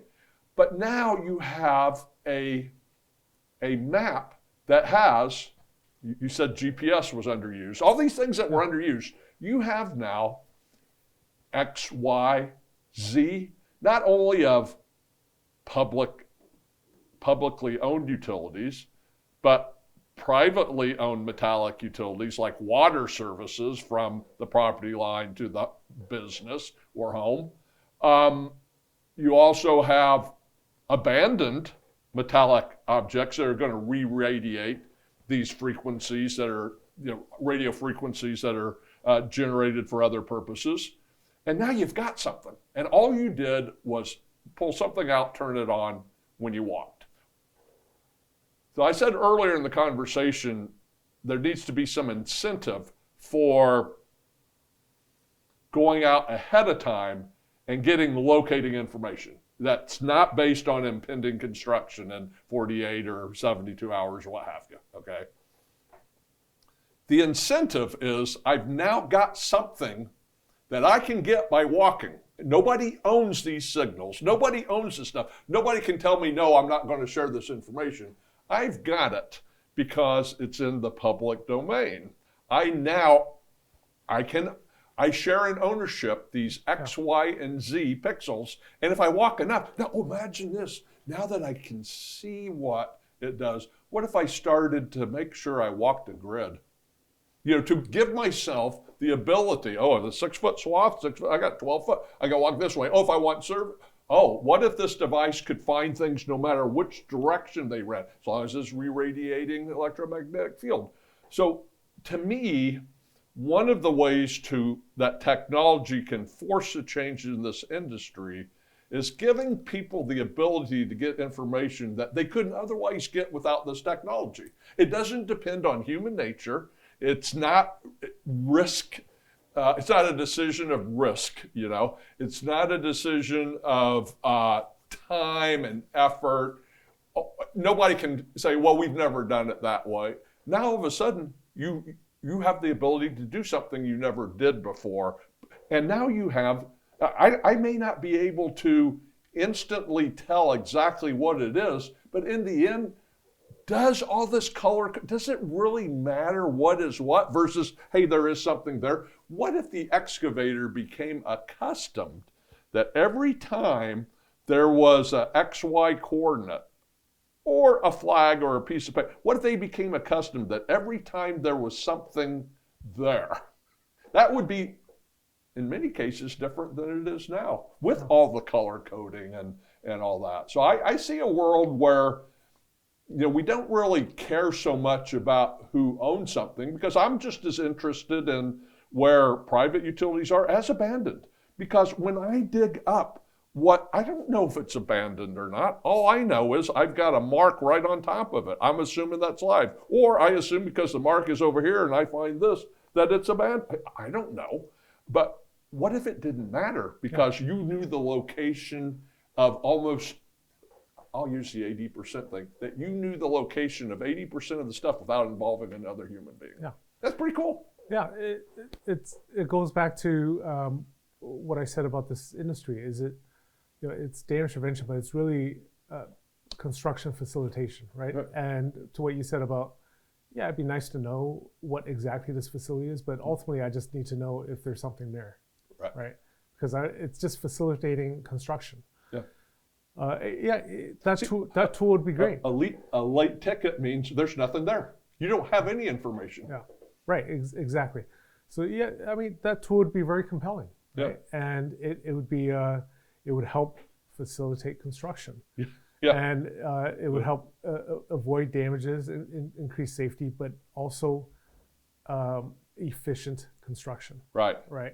And that would be an example of a technology that I think a lot of stakeholders would gravitate towards. Right. I mean, our world, for those people who know something about locating, and most damage prevention people employed by a utility know something about locating. They may not be an expert themselves, but they know something about it, a working knowledge. But we're so conditioned that you locate one utility at a time, that I must do something with my transmitter, and then I have to walk one utility and mark it at a time. And if I'm going to do a second one, rinse and repeat. I go back and do it again. And if there's something out there that I'm not determined to locate, I don't know where it is because I don't care. I don't have to do that. But what if the machine did it anyway? What if we started getting a geospatially correct image of what's below us? Because now it comes back to, hey, if you had X-ray vision, would we still be doing this stuff? Right, exactly. And it's all about, I think, questioning a lot of our assumptions about what has to be done or what needs to be done. And I think start with, why are we doing this at all? Right. Like, why are we doing this at all? Really, isn't it the question where you have to start with? I mean, each thing, why are we doing? What is the intent of this? Right. What is the intent of this action? Right. And the intent of this action is so I can I can design and build, construct, engage in construction safely and efficiently. And that's why I'm doing this. And are there ways we could fulfill that intent more efficiently, safer in 2025 than 1985, right? And I think the answer is absolutely. So another thought experiment to do is, if someone said, knowing what you know now, and given all the technologies that are available today, how would you design a system to facilitate construction in a safe and efficient way, so that underground facilities are not damaged and people are not injured? There is absolutely no way, 0%, that I would design the current system we have. I don't know about you. There's no way. Let's say, let me hold off for just a second. Let's take your thought here, and let me ask you a question about it. Where would you begin? First, I would. The system we have is too constrained, in that the utilities have to quote unquote locate. But when I say quote unquote locate, but communicate where the facilities are on every one of these tickets, right? Why can't someone else who's qualified do that, right? Second is the misalignment of interest from both the process flow and the money flow. There's complete misalignment of interest. And if you made a list of, I think if you made a list of top 5 and probably top 10 opportunities in this space, I think almost all of them the root cause can be tied to misalignment of interests. Okay, the waste, too many tickets called in that aren't used, lateness. These are all fundamentally misalignment of interest. And then instead of aligning those interests better from when it was designed 40 years ago, we get out the duct tape and zip ties and Band-Aids and say, if X does this, let's slap them on the wrist. If Y does that, let's slap them on the wrist. And okay, those are all Band-Aids, right? The third is, so first I said it's not flexible. The third is there's we almost, when I go to these industry conferences, I hear words like safety, damage prevention a lot. I almost never hear the word efficiency. And why that word is important, someone can say, well, you can't put a dollar amount on a life. Well, no, actually, not me. Our society does that every day, every hour of every day, right? I drove here, on most of the roads, there were no guardrails. Someone put a price on my life, right? Why aren't there guardrails on this road? Because it's too expensive. Okay, the likelihood of someone driving off and killing themselves is too low for society, not me. I didn't make this decision. For society to put guardrails on every mile. So yes, we put a dollar amount on life every day. And I think right now it's around $15 million, right? So we don't talk about efficiency enough, which makes the system that does not care enough about efficiency unsustainable. Okay, because our entire society, our entire economy is based around efficiency. From Amazon, right? We know that's all about efficiency. Amazon to Google, the Google ads are far more efficient than the old school ads. Right. And then we kind of completely ignore efficiency in this industry. Yeah. And it's unsustainable. Yeah, I'm just touching on the ads here a little bit. And with streaming services, the ad I get for watching the same thing that you watch is different because I'm different than you.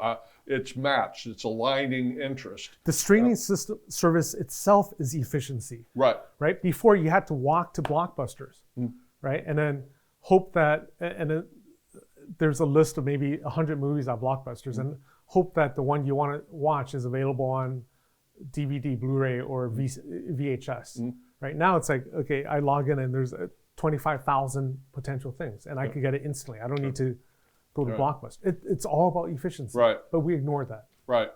So, so starting over again with a system that's designed first and foremost for efficiency in construction, and safety, efficiency and safety. Right. I was going to put safety down at number 2.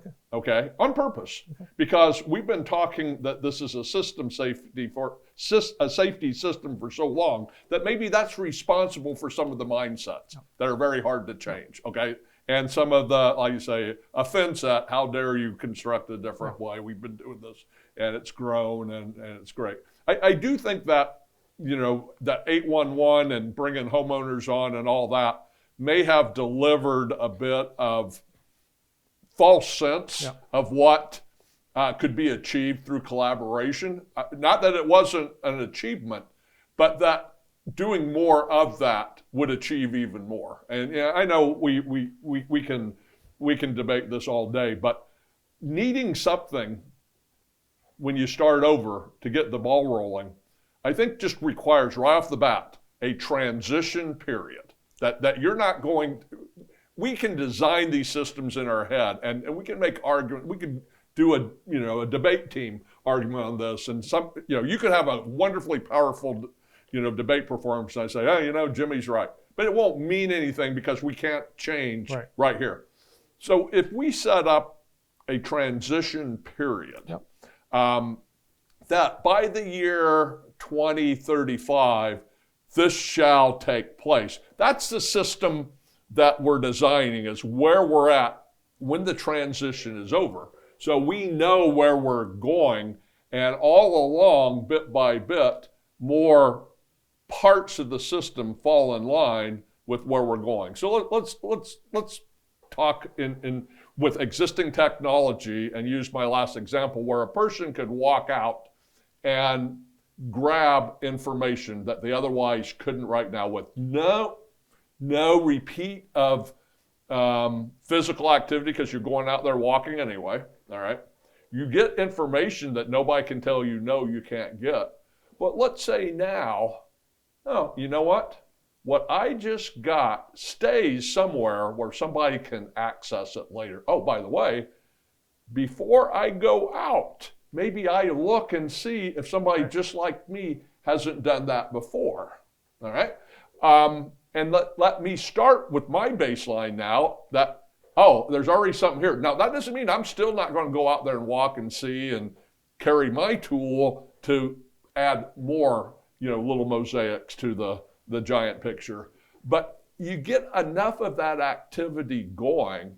And I think with what can be done in the future with this existing technology that exists today, this technology that somebody could use today, you or I can walk out today, go to downtown Lowell and create a map and us never do anything. We come back home, we look at it, remember when we walked there, yeah, there was that street light wire, whatever it was, okay, with passive locating. So that exists today, but what if that advances so that certain characteristics of that electromagnetic field could be determined to be used in identification of what things are.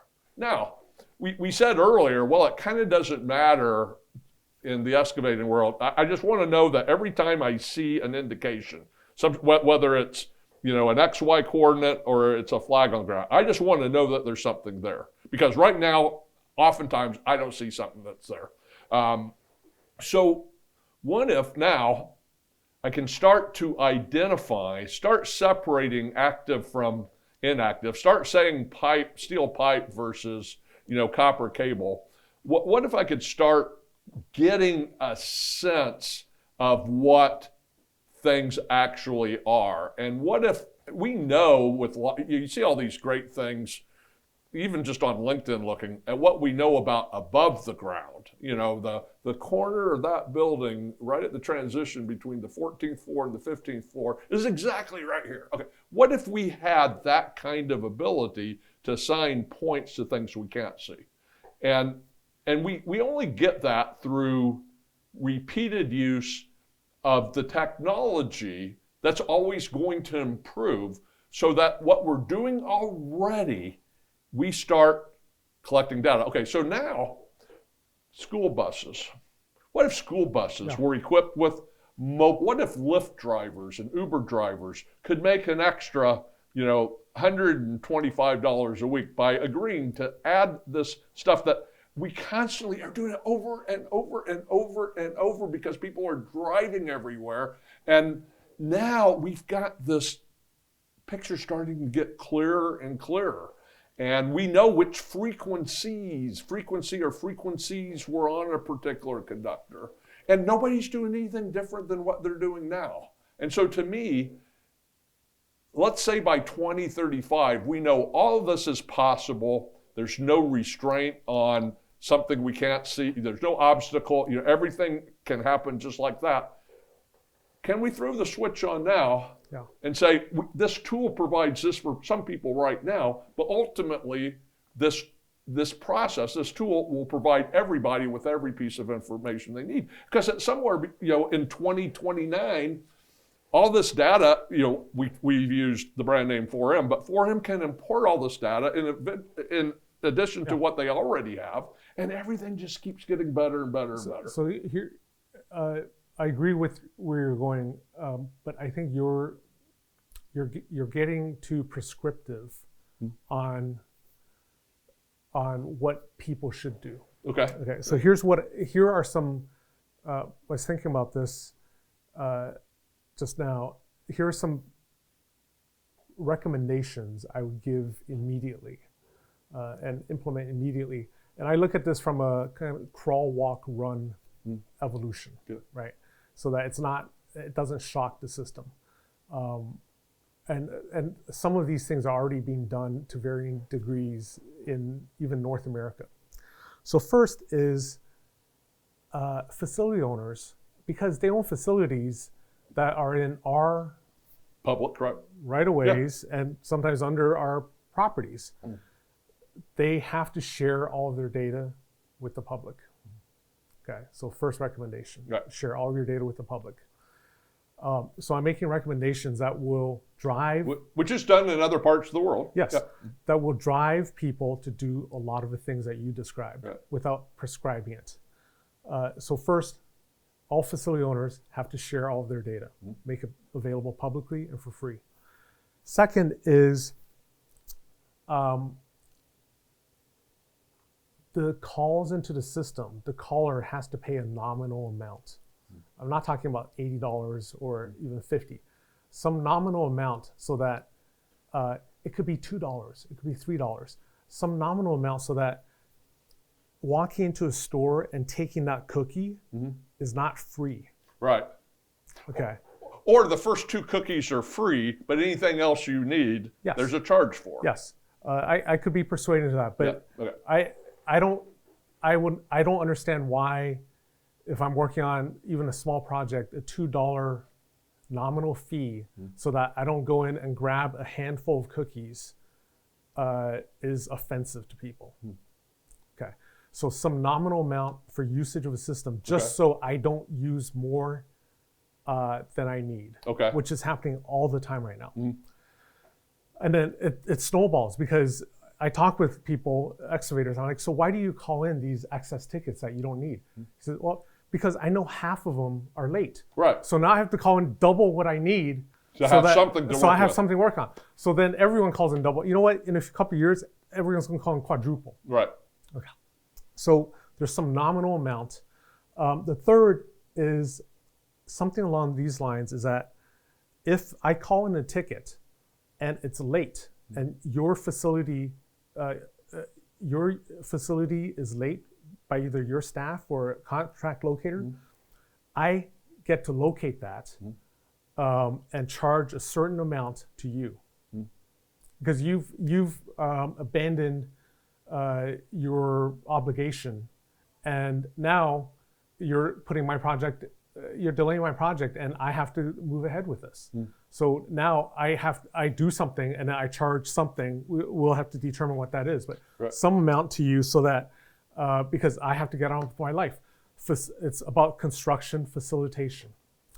Right. Fourth is something along the lines of what they have in Alberta and some other provinces, what they call it, the alternate locator program, right? Where if I call it a ticket, I have the right to pay for a premium service. A premium service, whether because I have more confidence in it or it's what it's more efficient. It's faster. I can't wait for you. Yeah. It's 2025. 3 days. Right now in many states, if I call it in a ticket Thursday morning, it doesn't have to be done until Monday afternoon. Okay. Yeah. In 1985, that's okay. I got 3 channels to watch. I got nothing better to do with my time. Now it's not okay, and I should be able to pay for that. So I think these 4 recommendations will... Do you have a name for the 4 recommendations? I don't know. Badass recommendations. Okay. 4 recommendations that are not far-fetched, right? Will drive a lot of stakeholders to adopt a lot of these technologies and methods and thinking that you're talking about without directly prescribing them. Right, yeah. In other words, I mean, laws and regulatory agencies don't enter in, Right. or the mindsets of facility owners. Right. Because it all starts, and I wanted to add one other thing about aligning interest in what I was talking about earlier. So, as an Uber driver, Yeah. my interest, in other words, non-traditional ways to get buried utility location from outside of the industry. Why do we have to have people in the industry being paid by the utility? I mean, everything's a utility-based thing now. Absolutely. They pay for the one call based on their, everything's a utility-based thing. Like I said, the public right-of-way is the public right-of-way. The interest is aligned with the Uber driver because I'm paying him an extra $125 a week to put this stuff on his car. He doesn't have to do anything. Yeah. He has to start his car. When the car starts, everything starts, right? All the system, the information's in the cloud. He doesn't do anything, but it aligns with his interest to make money doing something besides carrying passengers from point A to point B. So this bit of aligning interest, it works there, all right? As far as the data itself, there's an economic model that says he who controls the data is going to control the system, okay? And let's just admit to that nobody's going to go out and do this extra stuff unless they saw value in the data. All right, so let's look at USIC, largest locating company in North America, the world, most number of employees, all that. Because of the liability avoidance model, and we spoke about that earlier, that maybe 65% of the cost is all designed to point the finger somewhere, point it somewhere, what have you, cover your butt, and if we could reinvest that money into something that would directly produce results, we'd all be better off. Okay, but let's say that we don't ever expect that to happen. What is it that USIC has during the process of covering its butt, its clients' butt, what have you? What does it have that has economic value in the future? How many pictures do 75 million locates a year produce? I don't know. If you say, 10 photographs of paint and flags from different angles over the course of the locate, all right, now we go to 750 million images per year. We know it's completely, years ago was possible to take this and say, that's 14 and a half inches from that curb. We know that.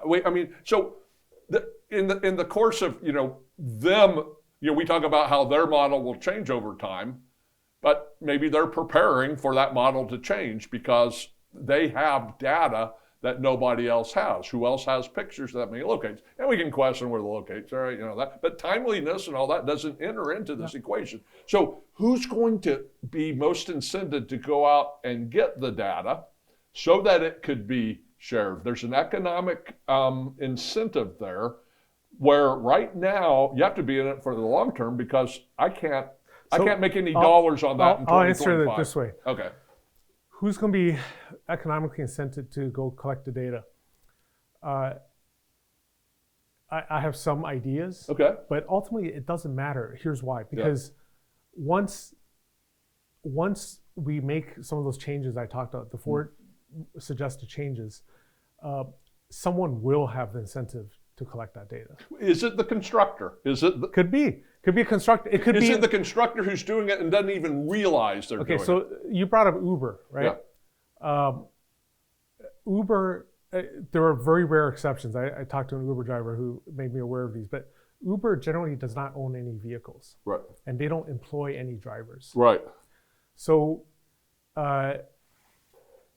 the Uber of this industry doesn't necessarily have to be a construction company. It doesn't even necessarily have to be, it doesn't have to be a facility owner. It doesn't have to be a one call. It could just be someone who's brokering information. Right. Which is what Uber does, which is what Airbnb does. I've used this example many times. The two largest companies in the travel industry they're not airlines or hotels like what a lot of people would think. The largest are Uber and Airbnb, who essentially own no assets, right? They don't own any vehicles. They don't employ any drivers. Airbnb doesn't own any properties. So it could be someone who's just brokering information, Right. which is what they do. And and has the ability to pay for the collection of that data Yes. ahead of time. yes, but that won't happen. So think about the 4 changes I recommended, right? That will be very hard to happen without the ability of some of these callers to do their own locates, or to locate if the facility owners are late, or whatever, right? Because right now the system is too rigid to. It sounds bad, but the system right now is too rigid for the stakeholders to fully embrace innovation. There's very little incentive to do so. And very quick story, I was in charge of, I was at a company, we were looking at meter reading, taking over a meter reading contract.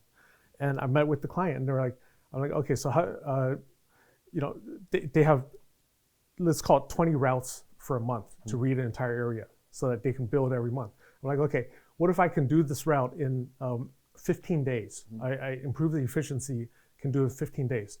Can I reroute it so there's 15 routes? No, you have to do these 20 routes. What if I have come up with better software to collect the meter reading? No, you have to use our software. So I'm like, okay, wait. We went through 7th. I'm like, wait. So I can't improve. If I improve the efficiency, I can't improve the routes. I have to use our software, which is antiquated, old, and inefficient. So what am I doing here? Like, what? Just keep your current vendor. Right. And that's what happened. So right now, this ecosystem is too rigid and does not reward innovation. And in fact, in many cases, prevents innovation. There's disincentive to innovate, right? So once we free up some of that, don't worry too much about the details of who's going to innovate, or who's going to provide the data, who's going to share the data, who's going to buy the data, who's going to sell. All of that will happen, right? We just need to adjust the rules to reward that innovation. The data, which is the series of coordinates that outlie where buried utilities are, nobody can own that.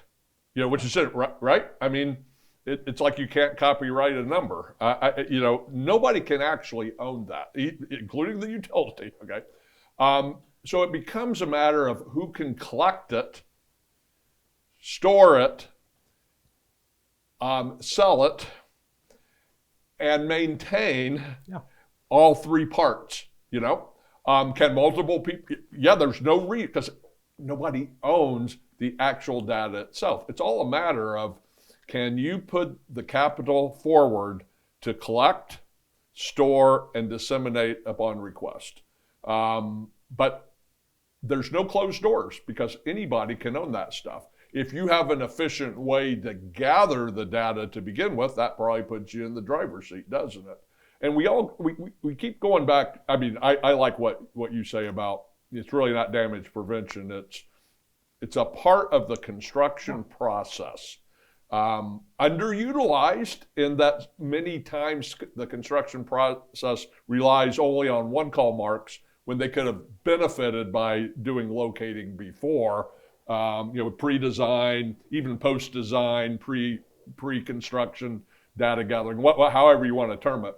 But in the end, the people who can utilize the information the best are going to be the people who put things in the ground, or maintain things that are already in the ground, or who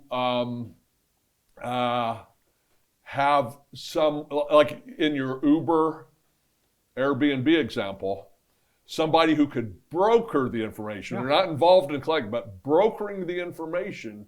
Now all of a sudden, they don't have to collect. They don't even have to store. They got to match. Yeah, they're matchmakers. They're matchmakers. Absolutely. And these, most of these gigantic tech companies are fundamentally matchmakers, right? Even Amazon now sells a lot more from third parties than Amazon itself, right? They're matchmakers of third-party sellers and Right. Amazon customers. Yeah. And they were allowed to do all this. To me, like Uber is the most is an example I respect the most because they had to bust through a lot of the antiquated regulations. The taxi cab stuff. Right, Yeah. like in some, so you remember, like in some cities, are you a taxi service or not? You need a taxi license. No, I don't because I'm not a taxi service, right? But they fought through all that, and now I have a friend who is an executive at Uber. Now they're at a point where they have to do less and less of the fighting. You know why? Because their customers, the riders and the drivers are doing the fighting for them. Right. They reach critical mass where society has accepted this is the most efficient way. Their customers do their fighting for them. Do we see in damage prevention, do we see the constructor being the person that fights the battles because the information provides so much value to their So the constructor is in a tough situation because a lot of these construction companies do a lot of work for the facility owners, right? So it's very hard for them to come out and say, hey, this is a very antiquated system. Half of the locates are late. You know, a significant portion of the ones that are not, they're incomplete. I got to call it in again, yada, yada, yada. Because the facility owners own the system. The facility owners are the only stakeholders who put any money into the system. Right. I mean, everyone else, the 811 centers, contract locators, these software companies, they all take money out of the system. Right. So the facility owners, if they really wanted to, I'm just being honest here, if they really wanted to, you know, they're the most powerful board members of these 811 centers. They have the biggest lobbyists in the states. They could change the system if they want, right? And I guess people have to ask, well, why don't they want to change the system? Right? I'm not going down a conspiracy theory rat hole, but why don't they want to change the system? And you know, it goes beyond the scope of today, at least. But I think if you ask that question and then really dive in, I think the conclusion is they don't want to change it right now. Yeah, and we talk about the constructor. I mean, generally we're talking about the utility contractor.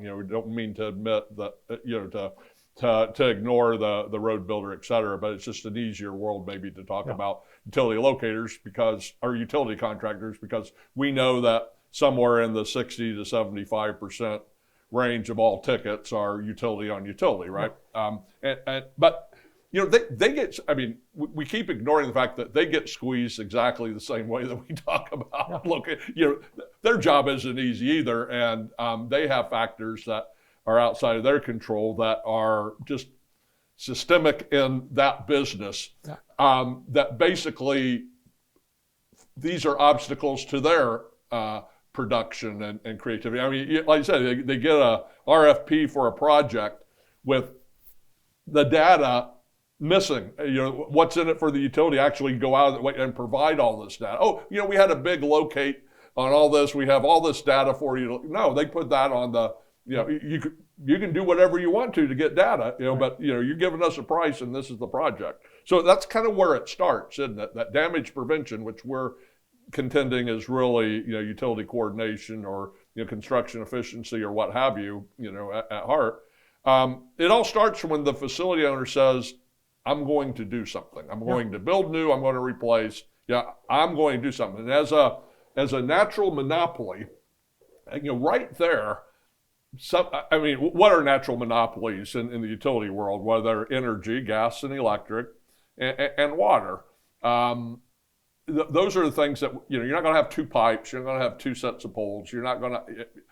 Communications is different. When that got deregulated, communications is a different animal. And I'm going to interject my second broad idea here. In addition to cutting, you know, loose the private property locates from public utility locates, what if telecom companies got kicked out of the system? Yeah. So, in other words, they couldn't be part of a one call. they weren't covered under the law. They're on their own to fight, because a lot of people today are, I don't want to speak for other people necessarily, but look, if you ask which utilities, at least on the surface, seem to be most concerned about damage prevention, nobody's going to say telecom. No. And there are several reasons for that, but you're right. There's a bifurcation of, I guess, priorities. Right. Between called telco, including cable, and the regulated utilities. And by the way, these regulated utilities are not just natural monopolies; they're actually government protected and sanctioned monopolies. Correct. Right. Right. That's why they're regulated, because so that they can't go crazy on the price they charge ratepayers. So yeah, I mean, that's a great question, right? What I see a lot is these telcos have very different priorities than these regulated utilities, and because the regulated utilities, their damage prevention costs, besides the fines, are paid for by the ratepayers. Right. So, whether I pay 10, 20, or 50 per locate, if it's paid by the ratepayers, as long as I could get paid by the ratepayers. The telcos, not the case, and they're a lot more concerned about, I think, the inefficiencies and waste in the system, as they should be. And the example I give a lot is at my house. I've lived at my house for 19 years now. I have never activated the phone line at that house. When I moved in, there was cable, and then I used voice over IP. I've never activated a phone line. But the phone company has paid for many locates out to protect that copper line. And one has to wonder, and now a fiber, I have 1 gigabit fiber at my house now. That copper line will never be activated. Right. Just never. Right. Okay. And why is the telco still paying for locating on that line?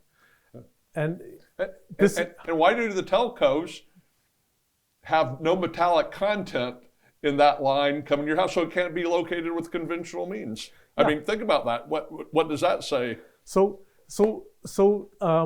they're still paying for it, and this is where some of the old timers will say, well, it's buried facility, it should be located for safety. Like, it's buried facility that will never be used again. Yeah. It might as well be, it might as well be from the 1800s or something. It's just never going to be used again. And all these companies have finite resources. It's not paid for by the ratepayers. Right. There is no ratepayer at that house, by the way.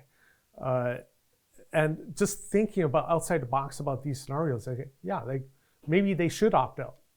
I think some of them might want to opt out. Yeah, and what history has shown is they're very aggressive in recouping damages. Sure. Even I just give you. I mean, we all hear things, right? But I just, we hear the negativity surrounding telcos and their claims process, and making profit centers out of damages and that sort of stuff. But so I'm speaking just straight out from my own personal experience. I testified in a court case in Reading, Pennsylvania, and it was phone company versus gas company, and I was on the gas company side. Okay. And I was in the afternoon, but I was there in the morning. And the phone company was being grilled by the gas company's attorney about the line items in the repair bill for this particular $740,000 damage, as I recall. Okay. And they were able to show, because they had hired an expert in telecom billing practices, they were able to show that 3 of the lines were materials from somewhere completely different, okay? And that added up to, like 90,000, something strange like that. So I've seen one time when telecom company was exposed, how do you expect, I mean, if you can get it, I guess you get it, but it feeds into that narrative that damage prevention for telecoms is really a profit center. That's what they're concerned with. Now, that are the people involved, the damage prevention managers? No, the board members are one call. I don't want to say that, whatsoever. But there's a certain point where, the utility is guided by, a room full of lawyers. We all know that, right? And there is a difference between, like you said, the government protected natural monopolies who have ratepayers versus the telecom companies who aren't and get their money directly from the the business or the consumer, right? And that I think misaligns the interest of the damage prevention community of utilities. I think it's a different mindset. You have the gap.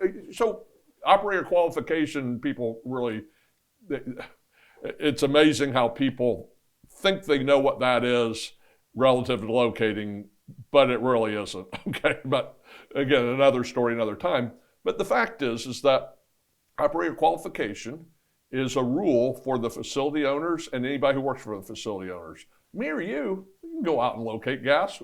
So as long as it's not one call, we're not working for, you want to go see how this piece of equipment works? Oh, yeah, it's against the law. You can't touch that. You're not operator qualified. No, that's not the case. You think about this. But at any rate, to me, when you start really looking at who could actually make things different, I think it's the energy providers, less so the municipalities, okay, but within their municipality, I think not only are they a facility owner, they're the owner of the right, they're the administrator of the right of way in our public interest, right? So I don't want to diminish the municipalities at all, but I think in the end, the energy providers are going to be the adopters of the technology that we've been speaking about. How long will it be? I don't know, but I don't see that coming from the telecom industry. So I'm going to disagree with that a little. Okay, sure. Here's why. Because the energy providers, these costs, damage prevention costs, again, leaving the fines aside, damage prevention costs are a pass-through item for them. So how concerned is someone about being truly efficient and effective at doing something if that something is 100% pass through to their customers? Well, one exception to that. It may not be big enough to change your calculus, but people get hurt with their products. And when people get hurt or when people die, and like you mentioned earlier, there's a price. I remember, talk about inflation, I remember when we first started talking, you said $6.2 million. Now we're up to 15. That's how long we've been talking about this, right? But I think when you look at the dollar amounts that can be battled over, these are now personal injury lawsuits. They've moved beyond in a different realm. The type of damages that a telecom company probably isn't going to find themselves exposed to. They're going to be exposed to lost business and that kind of cost. But when it's human life, sometimes if we just look back in our industry, there's been something that happened only because of an incident, right? Had that incident not happened, the result, what changed, wouldn't have happened. And I think that the energy companies are going to look at, to agree with you, I think they're going to look at their system today and say, don't want to rock the boat because we've got it at its sweet spot where we have limited our liability to a degree that when we take on something that's large, we're not negligent in abiding by the law and being a practitioner of good damage prevention. But I still think that they will be the ones that produce this change we've been talking about, because they are regulated, and I think that somewhere along the line the regulators are going to say this has to happen, and they can be the spark that change things. So they're going they're going to implement some changes that are in their interest, that can be paid for by ratepayers and stuff. But I think the telcos are going to implement some other changes and improvements that are going to be fundamentally around how to make the system and their processes more efficient. Okay. Because they don't have this kind of blank check from their ratepayers, right? All right. So I think these two bifurcated stakeholder groups, the regulated, what you call the energy and non-regulated telco cable companies, they're going to favor different types of innovation. Oh, okay, Jimmy, I respect that. I get that, and perhaps I'm wrong in my outlook, but that's all the more reason why they should be in two separate systems. Because when you put them together, there's like this destructive interference. You know that we're looking for one solution that supplies both. We can't, so we just keep rudderlessly going down the path we've always been on. So you're right there. I hadn't thought of it that way, but because it's all about incentives, right? It is about incentives, right? And with regards to the fatalities, I mean, they're horrible, right? Yeah. No one wants any fatalities in the space, right? But a couple years ago, I looked at how many fatalities there are due to bad damage prevention a year, and if I recall, it was on the order of like over 10 years, it was on the order of like three. Right. Three per year. So if you think about it, and I know someone's going to say you're putting a number on a life again. No, it's not me. Society does that, right? So 3 a year, let's say again, average $15 million, $45 million in a $2+ billion space, probably closer to $3 billion space of total spend. Right. That's what, like about 1.5% of that spend, right? And so if you're an executive decision maker, there's a line item there called, expected cost from fatality, right? That's 1.5% of your spend, not your revenue, just your spend. Yeah, right. And there are, at 1.5%, there are a lot of items above 1.5%, right? Right. So, that's unfortunately, that's the calculus that these companies and our society, not just these companies. I'm not throwing them under the bus. Right. Our society, that's the calculus our society makes. Right. Yeah. Okay. So when you think about, and I'm just going to use the wildfires and such in California because that's just really recent. And we know the result of the Paradise Fire in 2018, that the impact that had on PG&E. Basically a bankrupt no way you can pay all these damages, but people need electricity, right? So there's they have a lot bigger things than damage prevention to worry about. I get it. But they are set up for negative consequences, being hurricane, being contributory to. Let's just take Puerto Rico for example. When that system went down a month ago, most of the island went black for a little bit, and people, they didn't have the benefit of a steady electrical supply. How much did that impact people's lives? Not even to say their safety, well-being, or whatnot. How many people died because they used a generator inside and died of carbon monoxide poisoning?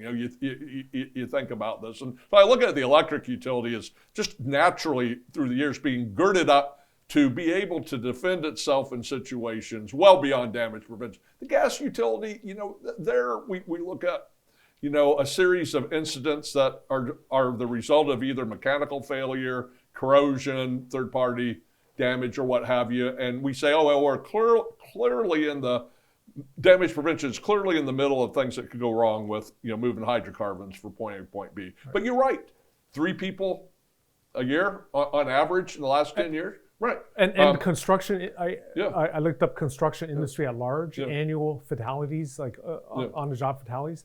If I recall, it's like 1,200.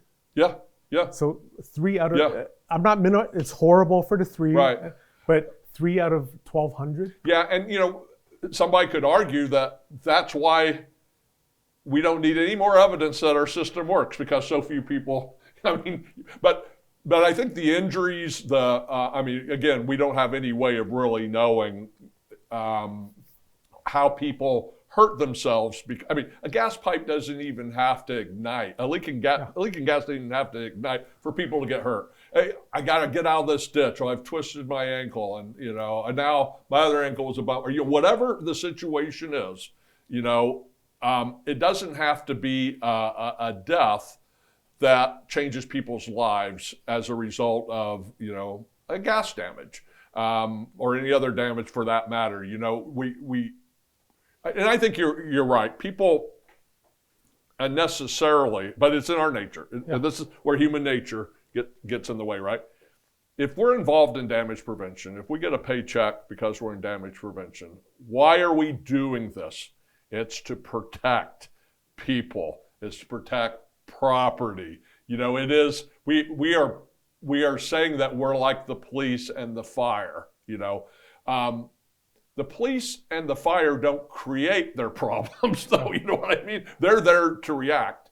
And damage prevention's, higher calling is really to prevent that damage from happening in the first place. And everything we talk about is a result of us studying the human, condition of people employed in this business. We're oftentimes critical of their inability to see the bigger picture and what it actually is, facilitating, efficient construction, that kind of stuff. But, I admire people who have very strong beliefs that are, different than mine in this.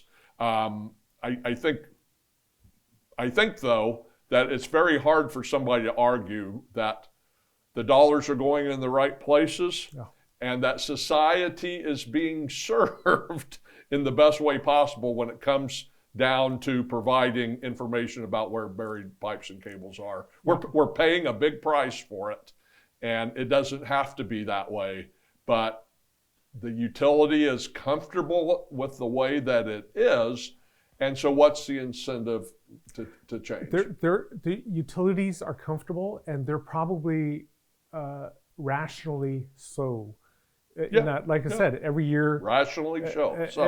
Every year, last time I looked, about 3 a year. Yeah. Horrible for those 3. Yeah. But out of 1,200 construction fatalities and a $2 billion plus spend. Yeah. It's really it's an uphill climb to go to these utilities without regulators to say, hey, it's in your best interest to, let's say, double your spend to try to reduce these 3 fatalities and yes, hundreds of injuries. Right. I don't think anyone can make that ROI case. Right. And again, someone can say, well, you're putting a dollar number on lives. It's not me, it's society. We do it. Our court systems do it. Our companies do it. Our shareholders expect these companies to do it. Right. I'm just a player in the game. I don't make the rules. Right. Yeah, very well said. So we sit here as guys looking at the situation, defining problems and suggesting solutions. And it's possible that the problems aren't as bad as we think they are, and the solutions aren't as grand as we think they are. But we also could be underestimating the problem and underestimating the impact of solutions. I mean, what do we know in a way, right?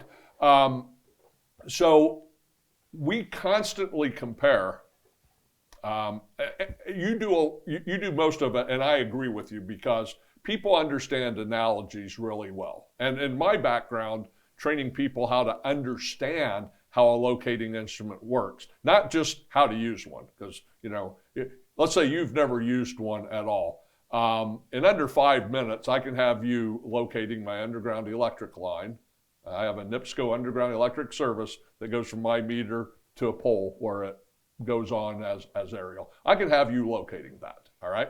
But what I can't do is have you repeatedly locating all NIPSCO electrical services here on out, because my line is unencumbered by a copper telephone line that's connected to this electric line, or a coaxial cable TV line, or maybe a second coaxial cable line that where the grounds are still connected. So I can't get you to take in information and then think about what possibilities exist that gave you that information. And put in other terms, be right versus being wrong when you locate. But I can get you to locate this. I say, Jemmie, you did exactly right, okay? But if I want to teach you how that works, that takes longer. And, you know, nobody wants to sit here and hear Ohm's law all day. No. You know, we shut down this, that. But if I give you an analogy that makes sense to you, and I get my point across about how these things work and how you can't always account for all the variables, that analogy, while having nothing to do with the locating instrument, works very well. So in our conversations, you oftentimes give analogies to bolster your case, and effectively so. Just since we've been sitting here today, you've talked about Uber, you've talked about, you know, Airbnb. Great examples, because we know those. Yeah. We know those, and we know that I know I would much rather see where my Uber is at than in the old days wondering when the cab is going to be at the hotel. I mean, that's just so, I mean, I know exactly what I expect. Yep. That's now what I expect. And so we sit here and talk about how technology that's available isn't used in our business. And you know, you effectively use those analogies, and I agree with you. But in the end, I don't think any of those analogies really change a whole lot about the misaligned interest, which Absolutely. you put as the number one reason Right. we have problems in the system. Yeah. And there's not the efficiency in construction that involves determining where underground things are. Yeah. So use all the analogies in the world, and I'll say, yeah, I agree with you. But in the end, none of that moves the needle on actually bringing people to a point where they experience a lot more efficiency and, dare I say, lower costs, and less chance of injury and less chance of the, you know, happens every so often, high consequence damage. The misalignment of interest right now in this ecosystem that has basically been unchanged for 40 years reduces the incentives of people to adopt available technologies and methods, because there's just no incentive, right? Or to take waste out of the system, right? Why am I calling in 10 tickets when I only need 5? Because I think you're gonna be late to half of them, and you know what? Because I can. Yeah. And because you are late to half of them. Yeah, but it's not what I think, it's what I've experienced. But even if you're not late to half of them, I'm calling in 10 when I need 5 because I can. Yeah. And because it costs me nothing. That's just one example. Right. You could go, like I say, you could go down the list of 10 largest opportunities in this space. I would bet almost all of them are the root causes misalignment of interest. Right. And until we fix that, new technologies are going to be very slow to be adopted. Right. New methods, new thinking, new anything, right? If you have a city that says absolutely no Uber, no Lyft, and only taxis, and you have to buy taxi medallions, and you have to do this, or you have to have a limousine license. There's going to be an uproar. Well, no, yeah. Uber can't operate there. There's going to be no incentive. But there's not going to ever be that, right? Because people have already experienced what it's like. Not anymore. Yeah, not anymore. No. Because, but there was, yeah. And then they just smashed through these cities, and now everyone acts as if Uber's always existed. Yeah. And they can't even imagine a world without Uber. Right. Right? When I travel, when I go to a country, one of the first things I look for is Uber in this country. Mm-hmm. You know why? Because if it's not, it's a lot more work for me. Right. And it's a lot more uncertainty. Right. So, but in the system, right now we have an ecosystem that discourages innovation like Uber. It just purely discourages it. Mm. And then we're like, why isn't this technology adopted? Why isn't that technology adopted? Yeah. I'm on the CJ Tech Committee, and one of the guys there brought up, someone was like, why aren't there more technologies available? Mm-hmm. And he brought up a very interesting one. He said, there are a lot of technologies available. The better question is, why are they not adopted right now? Right. It's because there's very little incentive. Right. And we need to change that. Yeah, and we all want to be there when the change comes. Yeah. That's the exciting part. That's why we like talking about it. Yeah. But you have to ask yourself, is the change going to come in any meaningful way? Well, we're still breathing. You know, I mean, that's a good question, isn't Right. it? I mean, and that's why I had those 4 suggestions off the top of my head, right? Which is there has to be more flexibility in who discovers where the facilities are and communicates it, right? Especially if you are late, right? If you're late, why am I still being held hostage? Why is my business being held hostage because you're late? You know what the answer to that right now is? Because I can. Yeah. I was at a company, an executive at a company. We paid out, while I was there for 12 years, over $100 million in damages. Over $100 million. Do you know how much we paid out in downtime and delays? Downtime and delay claims? Absolutely zero. And we were a proxy of the utilities. So they pay out zero essentially. So they're not accountable. Right. So we're late because we can be. Now go away. Jemmie Wang and his 4 columns of pain. That's my name. And it's a great outline for future discussions. It's small steps. It really is. Right. They're all reasonable. Like you got facilities in our public right of ways under my house. I need to know where they are. I'm not asking too much from that, right? Second, if you're late to a locate, why is my business being held? Yeah, what's my alternative? You're late. All right, I have what's no my alternative right now. Yeah. So I should be able to find an alternative, and you should subsidize that. Third is I should be able to pay for expedited service on my dime. Right? I forgot the 4th one. What was it? Jemmie, you're supposed to know these. Yeah, but it's really about opening it up so people have more options. Right. Yeah. And that's where innovations will be rewarded and adopted. Yeah, I think what's most exciting for me, why I still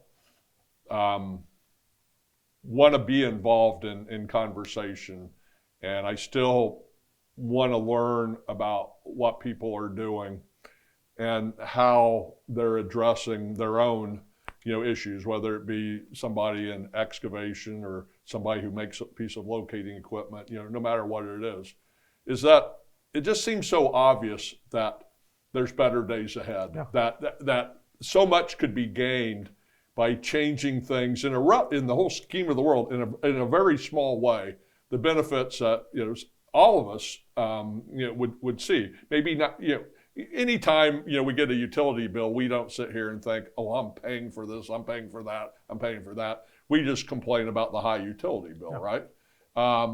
And if you're a utility and some sort of disagreement has got you in a courtroom with 12 jurors, there's not one juror says, unless their father worked at Illinois Bell or something, there's not one juror there that's going to be predisposed to be favorable to the utility, because we all hate paying utility bills, right? And so keeping that sort of thing from getting to the jury. I talked to an attorney who does this kind of stuff all the time, and he said, 98% of the cases settle, and that's just a given. It's going to, because being judged by a utility company, being judged by 12 random people, they're already going at it with nobody on their side, right? So if the system works for them, and we know the system could work better for them, our frustration, we talk about why we're passionate, but our frustration is like, why don't they see it? Why don't people see how these solutions could impact their business, their future, their bottom line, their exposure to liability? But I think one of the things that I'm most excited about is that you and I might be able to get some other people involved in these conversations that have a different background than us, have different amounts of knowledge and things that we have zero about, that we tend to make assumptions because we don't know the things that they know. So I just think there's an opportunity to not necessarily be the conscience of damage prevention, but be the mirror of damage prevention in a way that doesn't exist today, to get people to look at things in a different way that they otherwise wouldn't have. And that's why I like having these sessions with you. So I guess we'll just in closing say, well, let's look forward to the next one, and maybe there's a path these conversations can go down that involve more people, more expertise, more ideas, and ultimately better solutions. Yeah, totally agree. I go back to kind of the thought experiment I threw out, which is, if we were to design a system from scratch in 2025, what might that look like? And then from there, I would say, what are some baby steps we can and should take to get there? Right? It's not going to happen overnight, absolutely. Right? But from a blank sheet of paper, what might the best system be in 2025? And then how do we get from where we are to there with baby steps? Right. And thus the 4 suggestions, but there could be others. Like, we don't need to boil the ocean all at one time, right? And but I think a lot of the barriers right now are really the misalignment of interests. Really fundamentally, the misalignment of interests that spawns off a whole bunch of disincentives to adopt innovation, but really, that I think that's the root cause a lot. And by the way, since these fine conversations and the roundtables, I have noticed more and more people in the industry talking and accepting that the system, the process flow, the workflow, the data flow, even the money flow, is a big part of barriers to improvement. Right? So I think these are making people rethink what's possible. Right. Well, put in a plug for the roundtable. Yeah. What's different about the roundtable is that people can see each other, and we're not looking out at an audience, we're looking at each other. Yeah. That circle forces people to talk to one another. And some things come up that otherwise wouldn't come up, because no other kind of conversation would lead you to say certain things, or, like you said, think about things, in a different way than you thought about prior to that conversation. We can see body language even here today. We are communicating when we're talking, but we're also communicating it in other ways. Yeah. So I think there's a place for it in this industry, and I think it doesn't exist right now other than the roundtable. I think that's why the guys have done well with that. But I do think that the thing that a lot of people have said after roundtable is, we talk about things, but nothing ever gets done. Well, yeah, that's the nature of the beast, isn't it? Yeah. But what you don't realize is things are getting done in a magnitude of imperceptible ways. And the day something changes, it might be attributed to a certain event or a certain product, a certain process, but really what it is a collection of a lot of little minor vibes, little things that happened in the previous 2 decades. So if we could be facilitators of those, minor little changes in the way people think, we're never going to be credited with saving the world, are we? But what we could get credited for is the format that people started relying on to challenge their own beliefs and to challenge their dedication to changing things in a world that admittedly is, change doesn't come to very often. So that's why I like the roundtable method, the Barstool method. It's just not rehearsed, and it doesn't give us a chance to really think until somebody's talking to us. And then we've had these thoughts before, but we don't have to necessarily come at it with a a PowerPoint presentation to keep us on track. We're able to be thinking while we're discussing, and I appreciate you being able to be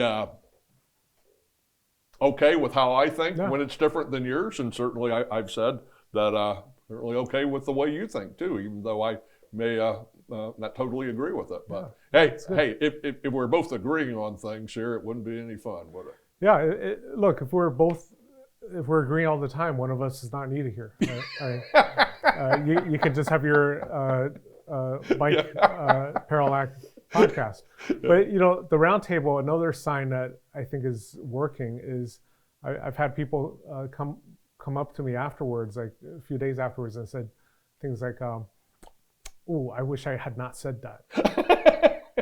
Because now it's on the public, and that's what you want. Like you said, they're not coming in with a 10-page corporate and legal approved PowerPoint and just presenting it. Right. Yeah, and I think too, we generally don't use proper nouns, but there's certain things. I can say the world's largest locating company. I think we all know it's USIC. So what's the point in not saying USIC, right? So there's certain things that I think in our conversation will change over time. And we have still some skin in the game, and our goal isn't to inflame or to cast anybody or any company in a negative light. I mean, it all boils down to: are we wasting resources? Can we use them more effectively? And I have no problem calling out a process as being primarily wasteful and taking away what, in our limited resources for this sort of thing, could be placed somewhere else where a lot of people would get a benefit. But in the end, it's all about making change happen, and we don't do that without talking about it. So, no, thank you. Yep. Okay. So just some commercial stuff there at the end that might work, but since we're together, That's good. How long was that session? That's pretty close to. Hour 23. Hour